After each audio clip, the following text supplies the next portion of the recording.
آپ کا سب سے بڑا سب سے اہم کام اور علوم قرآنی کی اشاعت ہے، اور اس سلسلے میں آپ کا بڑا کارنامہ قرآن مجید کا فارسی ترجمہ ہے۔ ہندوستان میں بہت کم لوگ عربی جانتے تھے، دفتری اور تعلیمی زبان فارسی تھی، لیکن اس زبان میں قرآن مجید کا کوئی ترجمہ رائج نہ تھا۔ نیچے نوٹ ہے کہ اگرچہ اس سے پہلے ایک شیخ سعدی نے ترجمہ کیا تھا، لیکن یہ کہ وہ بھی نہ دستیاب تھا اور نہ ہی وہ اس اعتبار سے معتبر تھا کہ وہ واقعتاً شیخ سعدی کا ہے یا صرف ان کی طرف منسوب کر دیا گیا ہے۔ ایک اور تفسیر بھی ہندوستان میں لکھی گئی تھی فارسی زبان میں۔ ظاہر بات ہے جب تفسیر لکھی گئی تو ساتھ ساتھ ہر آیت کا ترجمہ بھی فارسی میں کیا گیا تھا، لیکن وہ بھی کوئی ایسی شے نہیں تھی کہ جو زیادہ عام ہو سکی ہو۔ لہذا پہلا ترجمہ کہ جو عام ہوا، پھیلا اور لوگوں کے اندر جو ہے اسے قبول عام کی حیثیت حاصل ہوئی، وہ شاہ صاحب ہی کا ہے، شاہ ولی اللہ دہلوی رحمۃ اللہ علیہ کا فارسی کا ترجمہ۔ چنانچہ عام تعلیم یافتہ مسلمان گلستان، بوستان، سکندر نامہ اور شاہ نامہ تو پڑھتے اور سمجھتے، لیکن قرآن مجید سے جو ہدایات کا سرچشمہ ہے ناواقف رہتے۔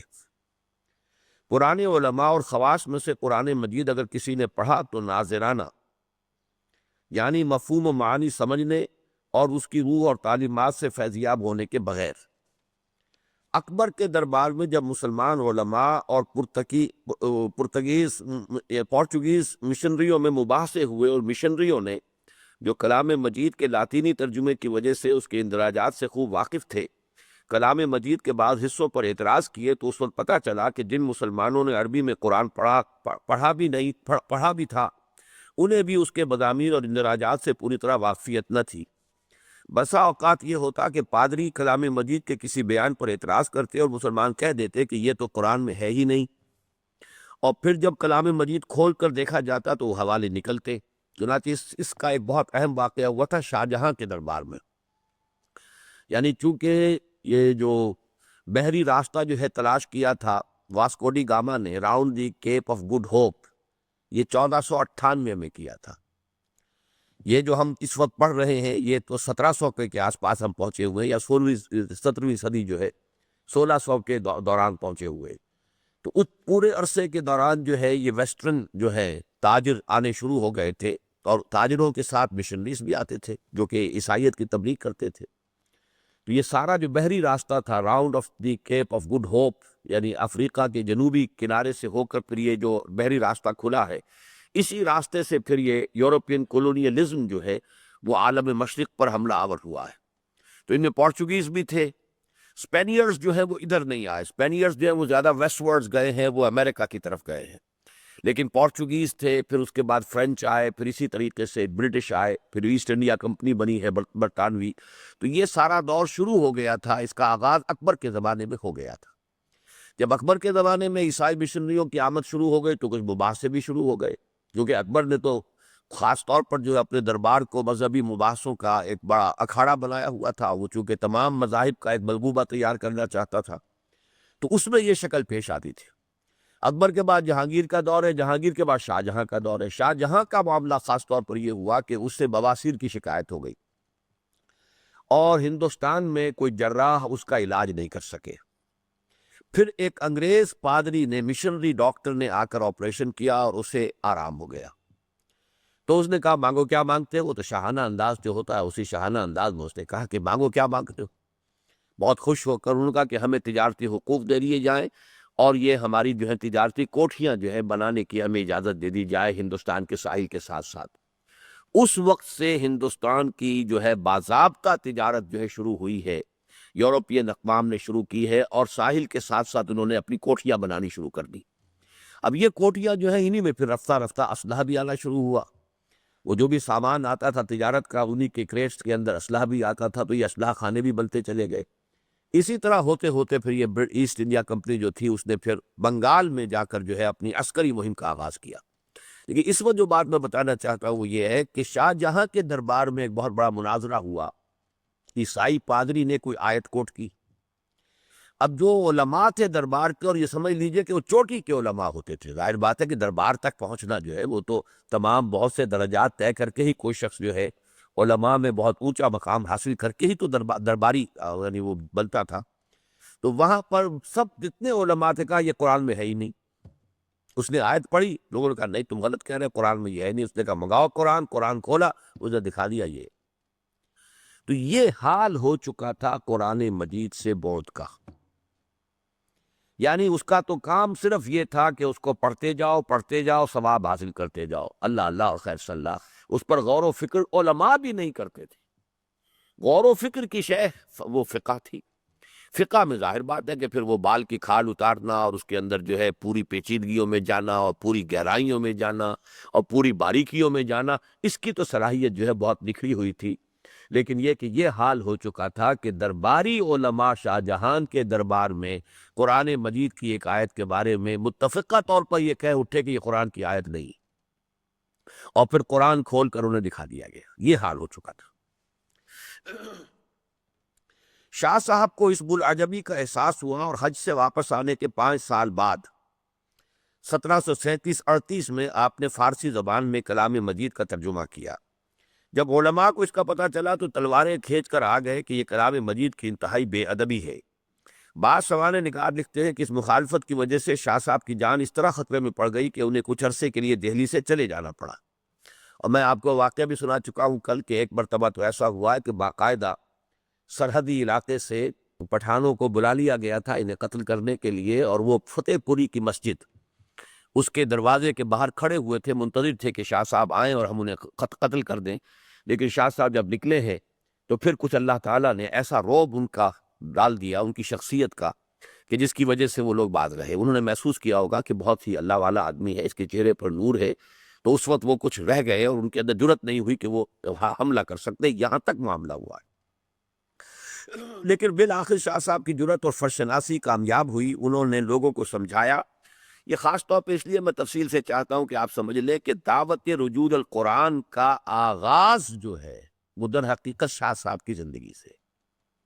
ہم جس کام میں لگے ہوئے ہیں، جس کام کے لیے میں نے اپنی زندگی کے 35 برس ایکسکلوسیو لگائے ہیں، اللہ کا شکر ہے، اللہ کا فضل ہے، اور پھر یہ کہ جس کام کے نتیجے میں انجمن خدام القرآن قائم ہوئی اور دوسری انجمنیں قائم ہوئی ہیں، یہ دورہ ترجمہ قرآن ہوا ہے، اردو میں ہوا ہے، اب میں انگریزی میں کر رہا ہوں، یہ قرآن اکیڈمیز بنی ہے، قرآن کالج بنا، یہ سب در حقیقت اس کا نقطہ آغاز جو ہے وہ در حقیقت شاہ ولی اللہ دہلوی کی ذات گرامی ہے۔ اس سے پہلے جو بھی کام ہوا تھا، جو کہ حضرت مجدد الفسانی نے کیا تھا، وہ در حقیقت ایک سیلاب کو روکنے کی بات تھی، کہ وہ سیلاب جو آ رہا تھا وحدت ادیان کے راستے سے یا ہمہ اوسطی تصور کے راستے سے، تصوف کے راستے سے، جس سے کہ ملت اسلامیہ کا تشخص ختم ہو رہا تھا، اس سیلاب کے آگے بند باندھ دیا حضرت مجدد الفسانی رحمۃ اللہ علیہ نے۔ لیکن اصل میں جس کو ہم کہیں گے کہ تجدیدی مساعی جو ہیں مثبت طور پر شروع ہوئی ہیں، وہ در حقیقت شاہ ولی اللہ دہلوی رحمۃ اللہ علیہ کی ذات گرامی سے۔ لیکن بالآخر شاہ صاحب کی جرأت اور فرشناسی کامیاب ہوئی۔ انہوں نے لوگوں کو سمجھایا کہ کلام اللہ اس لیے نہیں آیا کہ اسے ریشمی جزدانوں میں لپیٹ کر طاق پر تبرک کر رکھا جائے، یا جس طرح دوسری قومیں منتر پڑھا کرتی ہیں ہم اسے طوطے کی طرح بغیر سمجھے پڑھ دیں۔ یہ کتاب انسانی زندگی کے متعلق اہم ترین حقائق کو بے نقاب کرتی ہے۔ اس کے نازل ہونے کا مقصد یہ تھا کہ لوگ اسے پڑھیں اور ان حقائق کو اپنی زندگی کا دستور العمل بنائیں، اور اس کے لیے رائج الوقت زبانوں میں اس کا ترجمہ ضروری ہے۔ چنانچہ آہستہ آہستہ معترضین کی مخالفت کم ہوئی اور نہ صرف شاہ صاحب کے ترجمے نے رواج پایا بلکہ اردو اور دوسری زبانوں کے ترجموں کی راہ ہم پیدا ہو گئی۔ چنانچہ میں بتا چکا ہوں کہ شاہ صاحب کے 2 صاحبزادوں نے ترجمے کیے اردو میں، شاہ عبد القادر دہلوی رحمۃ اللہ علیہ نے، انہوں نے با محاورہ کیا ہے، شاہ رفیع الدین نے لفظی ترجمہ کیا ہے، اور یہ دونوں ترجمے جو ہے آج بھی تمام اردو تراجم کا ماخذ یہی ہے۔ چنانچہ حضرت شیخ الہند رحمۃ اللہ علیہ نے تو صاف لکھا ہے، مولانا محمود حسن صاحب نے اپنا جو ترجمہ کیا اس صدی کے آغاز میں، کہ در حقیقت یہ وہی شاہ عبد القادر صاحب کا ترجمہ ہے، لیکن چونکہ 100 برس گزر گئے ہیں اور اردو زبان کا محاورہ کچھ بدل گیا ہے، ایڈیمز چینج ہو چکے ہیں، لہذا میں نے صرف یہ کیا ہے کہ جو زبان کے اندر اس 100 برس کے عرصے میں جو تبدیلی آ گئی ہے ایڈیم کی، صرف اس کو میں نے جو ہے زمانہ حال کے مطابق کر دیا، ورنہ ترجمہ وہی ہے۔ تو شاہ صاحب کا ترجمہ فارسی میں، اور شاہ صاحب کے 2 بیٹوں کا ترجمہ اردو میں، اور شاہ صاحب کے ایک بیٹے کی تفسیر عزیزی، یہ شاہ عبدالعزیز صاحب نے لکھی۔ قرآن مجید کا محض ترجمہ کر دینا ہی اس قدر اہم کام تھا کہ اگر شاہ صاحب فقط اسی کار خیر پر اکتفا کرتے اور وہ ابتدائی دشواریاں دور کر دیتے جو عام علماء کی فرض ناشناسی اور قرآن تقلید کی وجہ سے ان کے راستے میں حائل تھی، تب بھی اسلامی تاریخ میں ان کا نام درخشاں ستارے کی طرح چمکتا، لیکن ان کا ترجمہ بطور خود بلند پایا اور قابل قدر و عظمت ہے۔ ترجمے کی مخالفت بیشتر تو تقلید اور امور مذہب میں مغز کو چھوڑ کر استخوان کے پیچھے دوڑنے کی وجہ سے تھی، یعنی عام طور پر جو لوگ ترجمے کی مخالفت کرتے تھے وہ تو اپنے تقلیدی انداز میں کرتے تھے، لیکن ایک بات بھی تھی، یعنی ایک پازیٹیو دلیل بھی تھی ترجمہ نہ کرنے کی۔ وہ پازیٹیو دلیل کیا ہے؟ لیکن اس میں شک نہیں کہ قرآن مجید کے ترجمے میں ہزاروں دقتیں ہیں۔ ترجمے میں لفظی صحت کو برقرار رکھنا اور اس کے ساتھ ساتھ قرآن کے بلیغ معنی اور اس کی ادبی شان کو اس پر قربان نہ ہونے دینا اس قدر مشکل ہے کہ آج جبکہ ہمیں قرآن مجید کے ترجموں میں 200 سال کی مشق سے اور قوم کے بہترین علماء و ادباء نے اس قومی خدمت پر توجہ کی ہے، ایک بھی ترجمہ ایسا نہیں جسے تسلی بخش کہا جا سکے۔ پہلی بات تو یہ سمجھ لیجئے کہ کوئی ترجمہ اصل متن کا قائم مقام نہیں ہو سکتا۔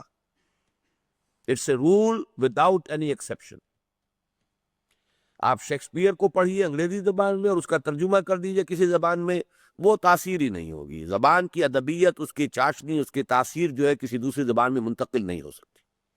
آپ کنٹینٹس جو ہیں وہ تو منتقل کر سکتے ہیں، مفہوم جو ہے، مراد جو ہے، اس کو کسی درجے میں لا سکتے ہیں، لیکن جو اس کی تاثیر ہوتی ہے، اس کی فصاحت ہے، اس کی بلاغت ہے، اس کی چاشنی ہے، اس کی حلاوت ہے، وہ کسی ترجمے میں آئی نہیں سکتی۔ نمبر ایک۔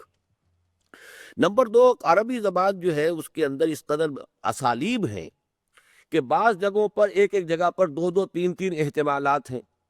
ترجمہ یوں بھی ہو سکتا ہے، یوں بھی ہو سکتا ہے، یوں بھی ہو سکتا ہے۔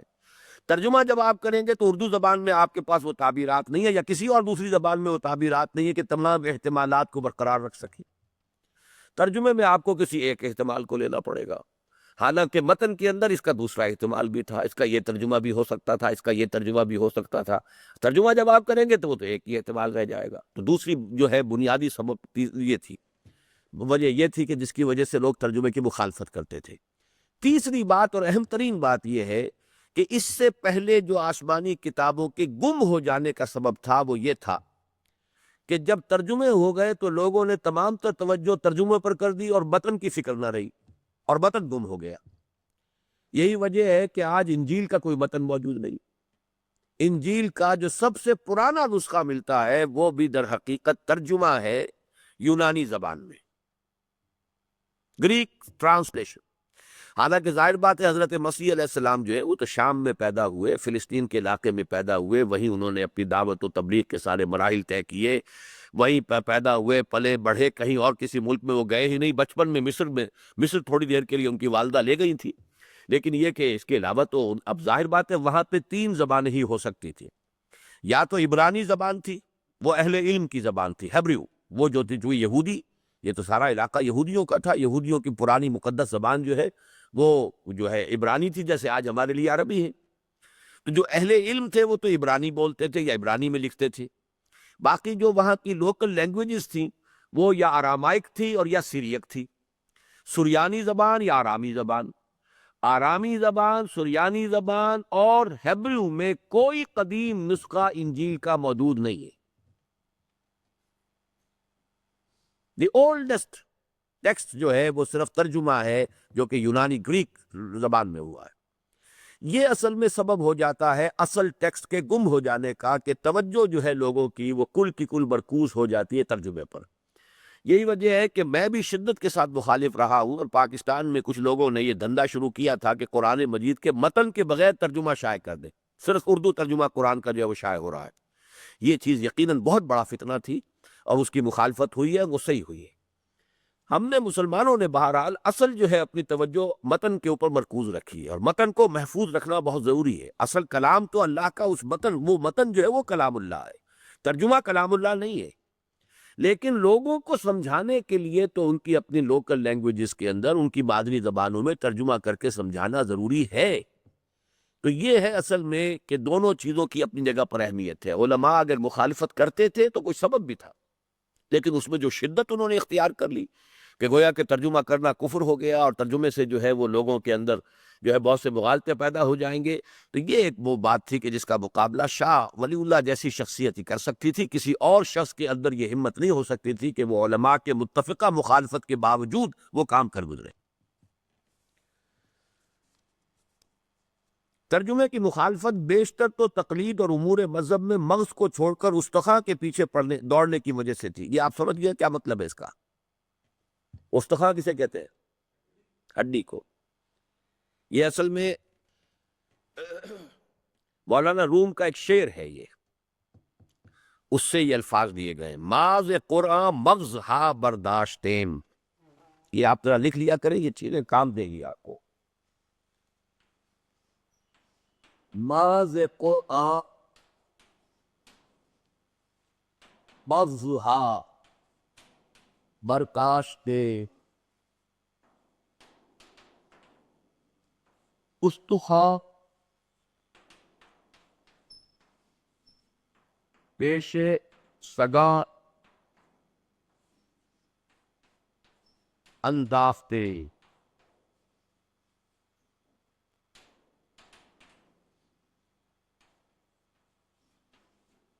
رومی یہ علامہ اقبال اپنا مرشد مانتے ہیں، ان کا شعر، ہم نے قرآن سے اس کا اصل گودا حاصل کر لیا۔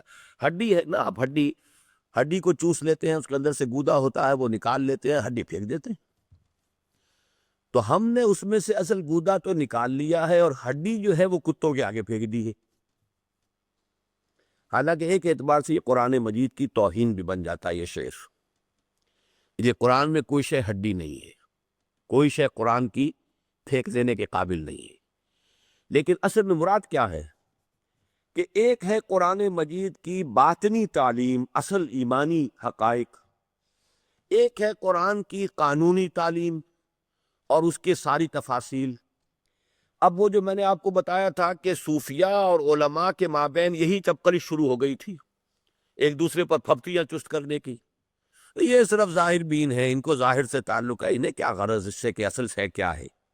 ادھر وہ کہتے تھے جی انہیں کیا پتا قانون اسلامی کا، یہ تو اپنے ہی خیالات اور تصورات کے درمگل ہیں۔ تو یہ جو ان کے درمیان چپکرش چلتی تھی، اسی کا ایک مظہر یہ ہے کہ مولانا روم بھی بہرحال صوفیاء میں سے تھے، شیخ ابن عربی کے بہت بڑے مفسر سمجھ لیجئے، بہت بڑے ان کے پیروکار ہیں، ابن عربی، محی الدین ابن عربی کے، شیخ اکبر کے، لہذا انہوں نے بھی وہی پھپتی چست کی ہے مولویوں پر، فقیہوں پر، کہ یہ تو ظاہری جو ڈھانچہ ہے شریعت کا اسی کے اوپر لڑ جھگڑ رہے۔ آیا اتنے ڈول پانی نکالنے سے کنواں پاک ہو جائے گا یا نہیں ہوگا؟ کتنے سائز کا ہو پانی کا وہ حوض تو وہ پاک ہوگا، اور کتنا سائز اس سے اگر 1 انچ کم رہ گیا تو پانی ناپاک ہو جائے گا۔ ظاہر بات ہے قانون جو ہے وہ قانون کی تو موشگافیاں ایسی ہوتی ہیں، قانون میں ذرا ادھر سے ادھر کے فرق سے کیا ہوتا ہے۔ آپ کو معلوم ہے سپریم کورٹ کے 4 ججز نے ذوالفقار علی بھٹو کو پھانسی کا حکم دیا، اور 3 جو ہے وہ اسے بری کر رہے تھے۔ تو قانون کے اندر تو ذرا سی بات سے زمین و آسمان کا فرق واقع ہو جاتا ہے۔ تو انہوں نے یہ گویا کہ پھپتی چست کی ہے فقہا پر یا مولویوں پر یا ظاہر بین مفتیوں پر، کہ ہم نے تو قرآن سے اس کی اصل تعلیم ایمان، وہ جو شاید آپ کو یاد ہو، میں نے آپ کو ایک شعر اور بھی سنایا تھا کہ چند خانی حکمت یونانیہ، یہ بھی بڑا رومی شاعر ہے۔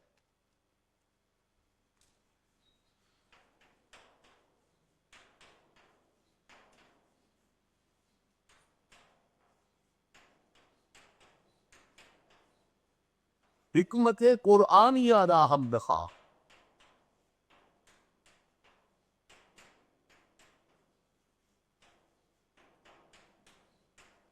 کب تک یونانیوں ہی کا فلسفہ پڑھتے رہو گے؟ چند خانی حکمت یونانیہ، اے مسلمان متکلمین اور فلسفیوں، کب تک تم یونانیوں ہی کے فلسفے کو اور حکمت کو پڑھتے رہو گے؟ حکمت قرآنیہ راہم بخواہ، قرآن کی حکمت اور فلسفے کو سمجھنے کی کوشش کرو۔ تو اب قرآن مجید کی بھی ایک حکمت ہے، ایک فلسفہ ہے، اور ایک قرآن مجید کا قانون ہے۔ تو اس کو یہ کہہ رہے ہیں کہ ہم نے تو قرآن سے اس کا اصل گودا، اس کا اصل مغز جو ہے وہ حاصل کر لیا، وہ اس کی حکمت ہے، وہ ایمان کا فلسفہ ہے۔ باقی یہ ہڈیاں ہم نے چھوڑ دی ہیں ان کے لیے کہ یہ مولوی جو ہے ان کے اوپر لڑتے رہیں، کتوں کی طرح ایک دوسرے پر غراتے رہیں، تو یہ ہم نے ان کے لیے چھوڑ دیا ہے۔ ماذ قرآن مغزہا برداشتین استخاں پیش سگا انداختین۔ تو یہ اصل میں اکرام صاحب نے یہاں سے یہ الفاظ لیے ہیں۔ ترجمے کی مخالفت بیشتر تو تقلید اور امور مذہب میں مغز کو چھوڑ کر استخاں کے پیچھے دوڑنے کی وجہ سے تھی۔ لیکن اس میں شک نہیں کہ قرآن مجید کے ترجمے میں ہزاروں دقتیں بھی ہیں۔ ترجمے میں لفظی صحت کو برقرار رکھنا اور اس کے ساتھ ساتھ قرآن کے بلیغ معنی اور اس کی ادبی شان کو اس پر قربان نہ ہونے دینا اس قدر مشکل ہے کہ آج جب کہ ہمیں قرآن مجید کے ترجموں میں 200 سال کی مشق ہے اور قوم کے بہترین علماء و ادباء نے اس قومی خدمت پر توجہ کی ہے، ایک بھی ترجمہ ایسا نہیں ہے جسے تسلی بخش کہا جا سکے یا جس سے اس کے اصل زور بیان، فصاحت و بلاغت اور روحانی عظمت کا صحیح اندازہ ہو سکے۔ شاہ ولی اللہ کے ترجمے کے متعلق یہ تو نہیں کہا جا سکتا کہ اس سے بہتر ترجمہ نہیں ہو سکتا، اور اصل میں ضرورت یہ ہے کہ مستند اور بلند پایہ ترجمے کے لیے علماء اور اہل قلم کی ایک پوری جماعت یہ فرض ادا کرے۔ یہ بہت اہم نکتہ ہے جو بیان کیا انہوں نے، کہ اصل میں ترجمہ جو ہے کسی ایک شخص کے کرنے کا کام نہیں۔ اس کی وجہ کیا ہے؟ ہر شخص کا اپنا ایک بینٹ آف مائنڈ ہوتا ہے، اینگل آف ویو ہے، اس کے اپنے ذہن کی ایک ساخت ہے۔ اب دیکھیے یہی میز ہے، میں نے پہلے بھی مثالیں دی ہیں آپ کو، آپ بھی اس میز کو دیکھ رہے ہیں، وہ بھی دیکھ رہے ہیں، لیکن ہر ایک کے ریٹینا پر یہ جو حساس پردہ ہے ہماری آنکھ کا، اس پر اس کی تصویر مختلف بن رہی ہے۔ میز ایک ہی ہے، جب اس اینگل سے دیکھا جائے گا تو کچھ اور نظر آئے گی، اس اینگل سے دیکھا جائے گا کچھ اور نظر آئے گی، اور ہر انسان کا اپنا ایک اینگل آف ویو ہوتا ہے، اس کا اپنا ایک بینٹ آف مائنڈ ہے، اس کے اپنے ذہن کی ایک ساخت بن چکی ہے، اپنے مزاج کی ایک افتاد ہے، تو وہ قرآن مجید کو اسی اینگل سے دیکھے گا۔ تو ایک آدمی کا جو دیکھنا ہے وہ کافی نہیں، 10 آدمی یہ کام کر رہے ہوں اور پھر وہ بیٹھ کر اپنے جو ہے نوٹس کو کمپیئر کریں، پھر ڈسکس کریں اور پھر کسی ترجمے پر آنے کی کوشش کریں، تو وہ ہے اصل میں کرنے کا کام۔ چنانچہ قرآن مجید کے انگریزی ترجمے کی ایک ایسی مشق شروع کی تھی کراچی کے ایک ادارے نے، وہاں میں نے جا کر دیکھا بھی تھا، تو وہاں انہوں نے یہ کیا ہوا تھا کہ 8-9 آدمی تھے، ہر ایک کے لیے علیحدہ علیحدہ ڈیسک، اور علیحدہ علیحدہ اس کے ہر ڈیسک کے اوپر وہ ڈکشنریاں عربی اردو انگریزی وغیرہ یہ موجود تھیں۔ اب وہ صبح کے وقت 8-10 آدمی جمع ہوتے تھے اور طے کر لیتے تھے کہ آج فلاں آیت سے فلاں آیت تک کا ترجمہ کرنا ہے۔ شام تک ہر آدمی اپنا بیٹھا ہوا اپنے ذہن اپنے فکر کے مطابق بہترین ترجمہ کرتا تھا، پھر وہ شام کو اپنے نوٹس کمپیئر کرتے تھے، پھر کسی ایک ٹیکسٹ کے اوپر ایگری کرتے تھے، پھر یہ کہ انہوں نے ایک اور بورڈ بنا رکھا تھا علماء کا کہ پھر وہ یہ ہے کہ ویکلی وہ اس کو پھر ریویو کریں گے۔ تو یہ میرے نزدیک بہت سائنٹیفک انداز تھا۔ مجھے معلوم نہیں ہے کہ وہ کام اس طریقے سے پایا تکمیل کو پہنچ چکا یا نہیں، یہ یقین انٹرنیشنل کا جو پرچہ نکلتا رہا ہے بہت عرصے تک، اور ان کا ایک تبلیغی کالج بھی ہے دریائے ہب جو ہے ہب ریور پر، اس کو ادھر جاتے ہوئے وہ آتا ہے، تو وہاں یہ کام ہو رہا تھا۔ اب مجھے معلوم نہیں وہ کس سٹیج میں ہے، لیکن یہ کہ طریقہ یہی صحیح ہے کہ کسی ایک زبان میں کوئی ایک شخص ترجمہ کہے گا۔ یہی وجہ ہے کہ جب مجھ سے کوئی شخص پوچھتا ہے کہ آپ قرآن مجید کا اردو میں کون سا ترجمہ سجیسٹ کرتے ہیں، تو میرا پہلا جواب یہ ہوتا ہے کہ کوئی ایک ترجمہ کفایت نہیں کر سکتا، کم سے کم 3 ترجموں کی آپ ہمت کریں اپنے اندر پیدا، تو پھر یہ ہے کہ میں سمجھتا ہوں کہ آپ ایک رائے پیدا کر سکیں گے صحیح۔ مولانا مودودی کا ترجمہ پڑھیے، اس کے اندر آپ کو تحریکیت ملے گی، تحریکیت، انقلابیت۔ مولانا اصلاحی صاحب کا ترجمہ پڑھیے، اس کے اندر آپ کو قرآن مجید کی جو ادبی جو ہے، جو اس کا پہلو ہے، اور زبان کا اور اس کا اور اس کے نظم کلام کا، یہ چیز ملے گی۔ اور تیسرا یہ کہ کم سے کم مولانا شبیر احمد عثمانی رحمۃ اللہ علیہ کے حواشی جو ہے وہ بھی پڑھیے، اس سے آپ کو تصوف اور جو باطنی کیفیت کی جو چاشنی ہے وہ میسر آئے گی۔ کم سے کم یہ ٹرائنگل بنتی ہے کہ 3 ترجمے اگر سامنے رکھیں اور 3 حواشی کو آپ دیکھتے رہیں، تو آپ سمجھ سکتے ہیں کہ واقعتاً قرآن مجید کا اردو میں آپ نے کچھ سمجھنے کا حق ادا کیا ہے۔ ایک ترجمہ پڑھیں گے تو پھر وہ جس کو کہتے ہیں ون ٹریک مائنڈ ہے، وہ تو ایک ہی شخص کا ایک ہی ذہن، ایک ہی سوچ، ایک ہی پوائنٹ آف ویو، ایک ہی اینگل آف ویژن، اسی کے حوالے سے اسی لکیر کے فقیر آپ بھی بولتے چلے جائیں گے۔ تو بہت اچھا جملہ لکھا ہے یہ شیخ صاحب نے کہ اصل میں ضرورت یہ ہے کہ مستند اور بلند پایہ ترجمے کے لیے علماء اور اہل قلم کی ایک پوری جماعت یہ فرض ادا کرے، لیکن اکثر باتوں میں وہ موجودہ اردو ترجموں سے کہیں بہتر ہے، یعنی شاہ صاحب کا فارسی ترجمہ۔ اور اس میں کوئی شک نہیں کہ قرآن مجید کا ترجمہ کرنے والے میں جن خصوصیتوں کی ضرورت ہے وہ شاہ صاحب سے بڑھ کر آج تک کسی مترجم میں جمع نہیں ہو سکی۔ یعنی میرا خود کہنا یہ ہے کہ شاہ صاحب کے بارے میں میری رائے یہ ہے کہ دور صحابہ کے بعد علمی اعتبار سے 3 شخصیتوں کو میں عظیم ترین سمجھتا ہوں: امام غزالی، امام ابن تیمیہ اور شاہ ولی اللہ دہلوی۔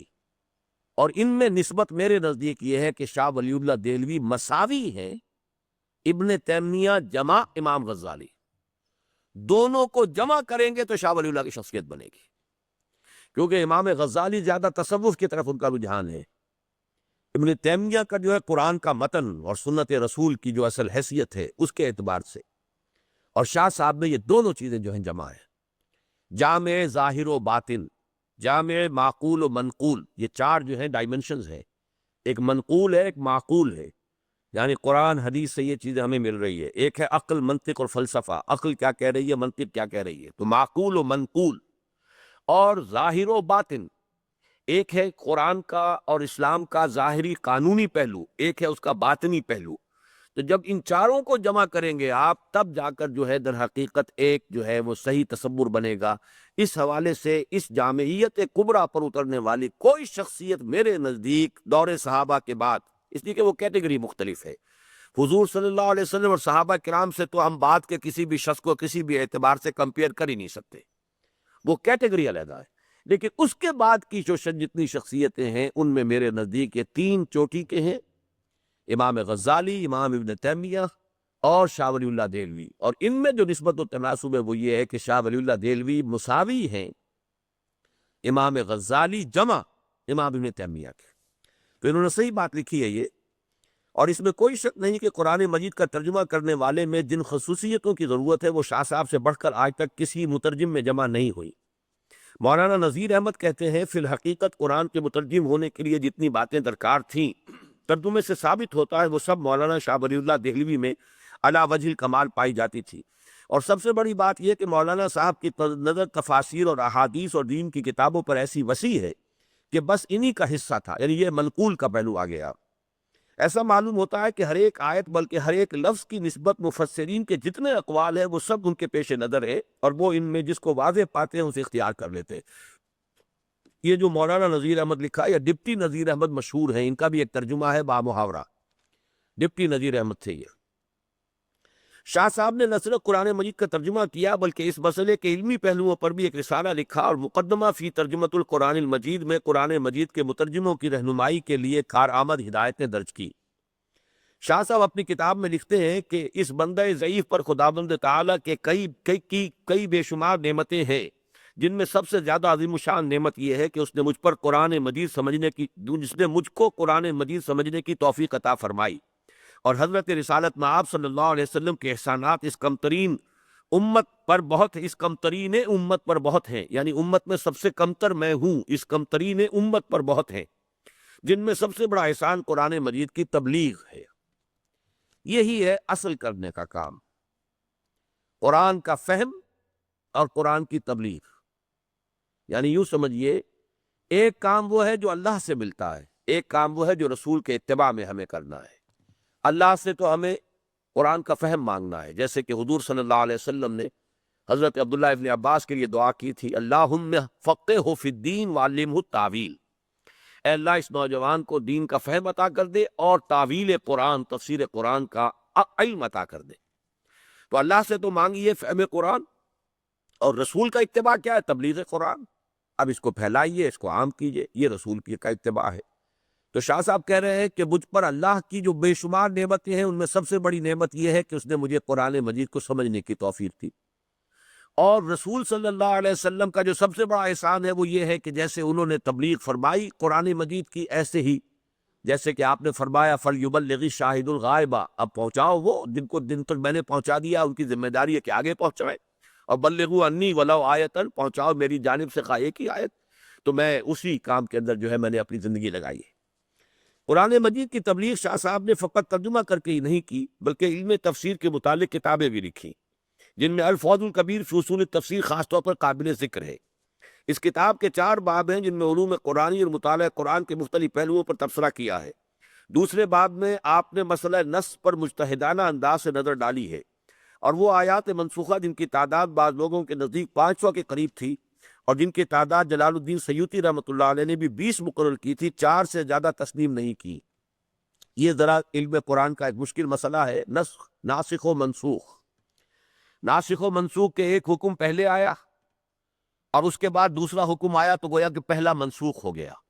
جیسے مثلا پہلے یہ رعایت دی گئی تھی کہ اگر کوئی شخص روزہ نہ رکھے تو ایک مسکین کو کھانا کھلا دیا کرے، پھر جب رمضان کے روزوں کی فرضیت کا حکم آیا، یہ حکم جو ہے ساقط ہو گیا، اور صرف حضور نے اس کو باقی رکھا ہے کس کے لیے کہ جو انتہائی بوڑھا ہے یا ایسا مریض ہے کہ روزہ رکھنے سے جان جانے کا اندیشہ ہے، تو اس کے لیے باقی رکھا۔ صحت مند آدمی کے لیے یہ اب اس کی رعایت باقی نہیں رہی، تو گویا کہ وہ آیت کا وہ حصہ منسوخ ہو گیا۔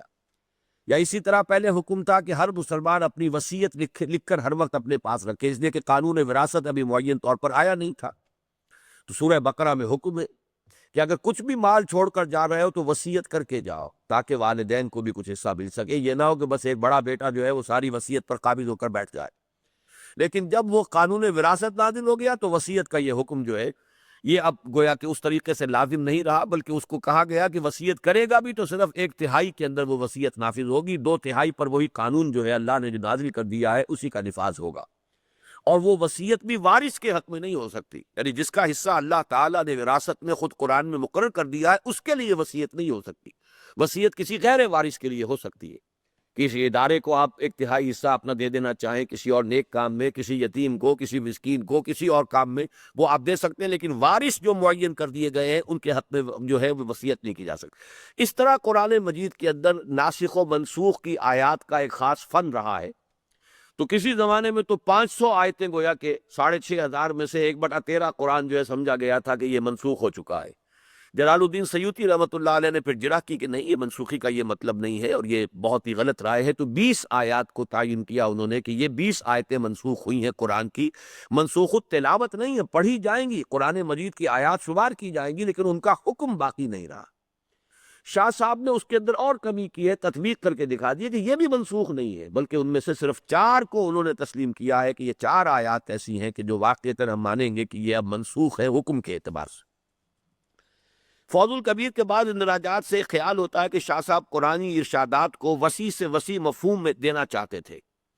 یہ لفظ جو ہے وہ شاید آپ نے میرے دروس میں کبھی سنا ہو کہ ایک تعویل خاص ہوتی ہے، ایک تعویل عام ہوتی ہے۔ تعویل خاص یہ ہے کہ قرآن مجید کی جو آیت یا سورت جس ماحول میں نازل ہوئی، جس وقت نازل ہوئی، کوئی خاص واقعہ پیش نظر تھا یا کوئی خاص حالات تھے، اس کانٹیکسٹ میں رکھ کر سمجھا جائے کہ جب یہ آیت نازل ہوئی تو اس کا کیا مفہوم سمجھا گیا ہوگا۔ ایک یہ کہ اس کے الفاظ کے اوپر غور کیا جائے، چھوڑ دیجیے اس کو کہ کانٹیکسٹ کیا تھا، کب نازل ہوئی ہے، فرض کیجیے آج ہی نازل ہو رہی ہے یہ آیت، تو الفاظ کے عموم سے نتیجہ نکالا جائے۔ اسی لیے ایک جملہ جو ہے مفسرین کہا کرتے ہیں، اس کو بھی لکھ دیجیے۔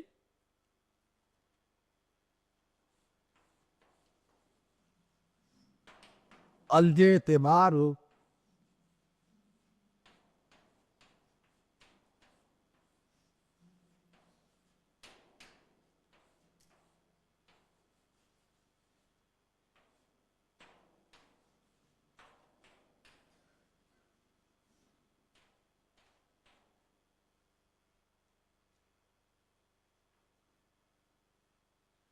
الاعتبار لعموم اللفظ لا لخصوص السبب۔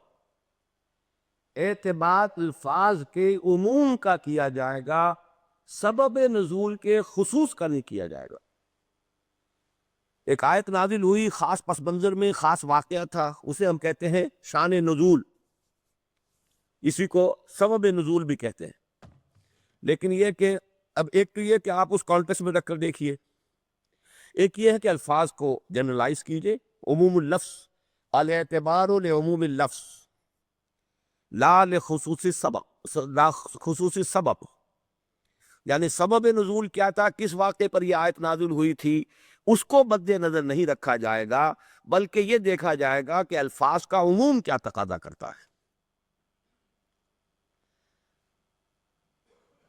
آپ کا تھوڑا سا عربی کا امتحان دے لوں، یہ الاعتبار لخصوص اللفظ لعموم اللفظ، اس کی ترکیب نحوی کریں گے؟ ترکیب نحوی کرنی سیکھیے، یہ ذرا نکال دو بھائی، لال خصوص سبب نکال دو اس میں سے، یہ ذرا میں بعد میں لوں گا لیکچر کے بعد، اس کی ترکیب نحوی آپ لوگ سب کیجئے گا کاغذ کے اوپر، پھر دیکھتا ہوں کیا کتنی عربی سمجھی ہے آپ نے ابھی تک۔ اچھا چلیے ابھی تو اس کو پڑھیں گے ہم آگے۔ فوز الکبیر کے بعد اندراجات سے خیال ہوتا ہے کہ شاہ صاحب قرآنی ارشادات کو وسیع سے وسیع مفہوم لے دینا چاہتے تھے۔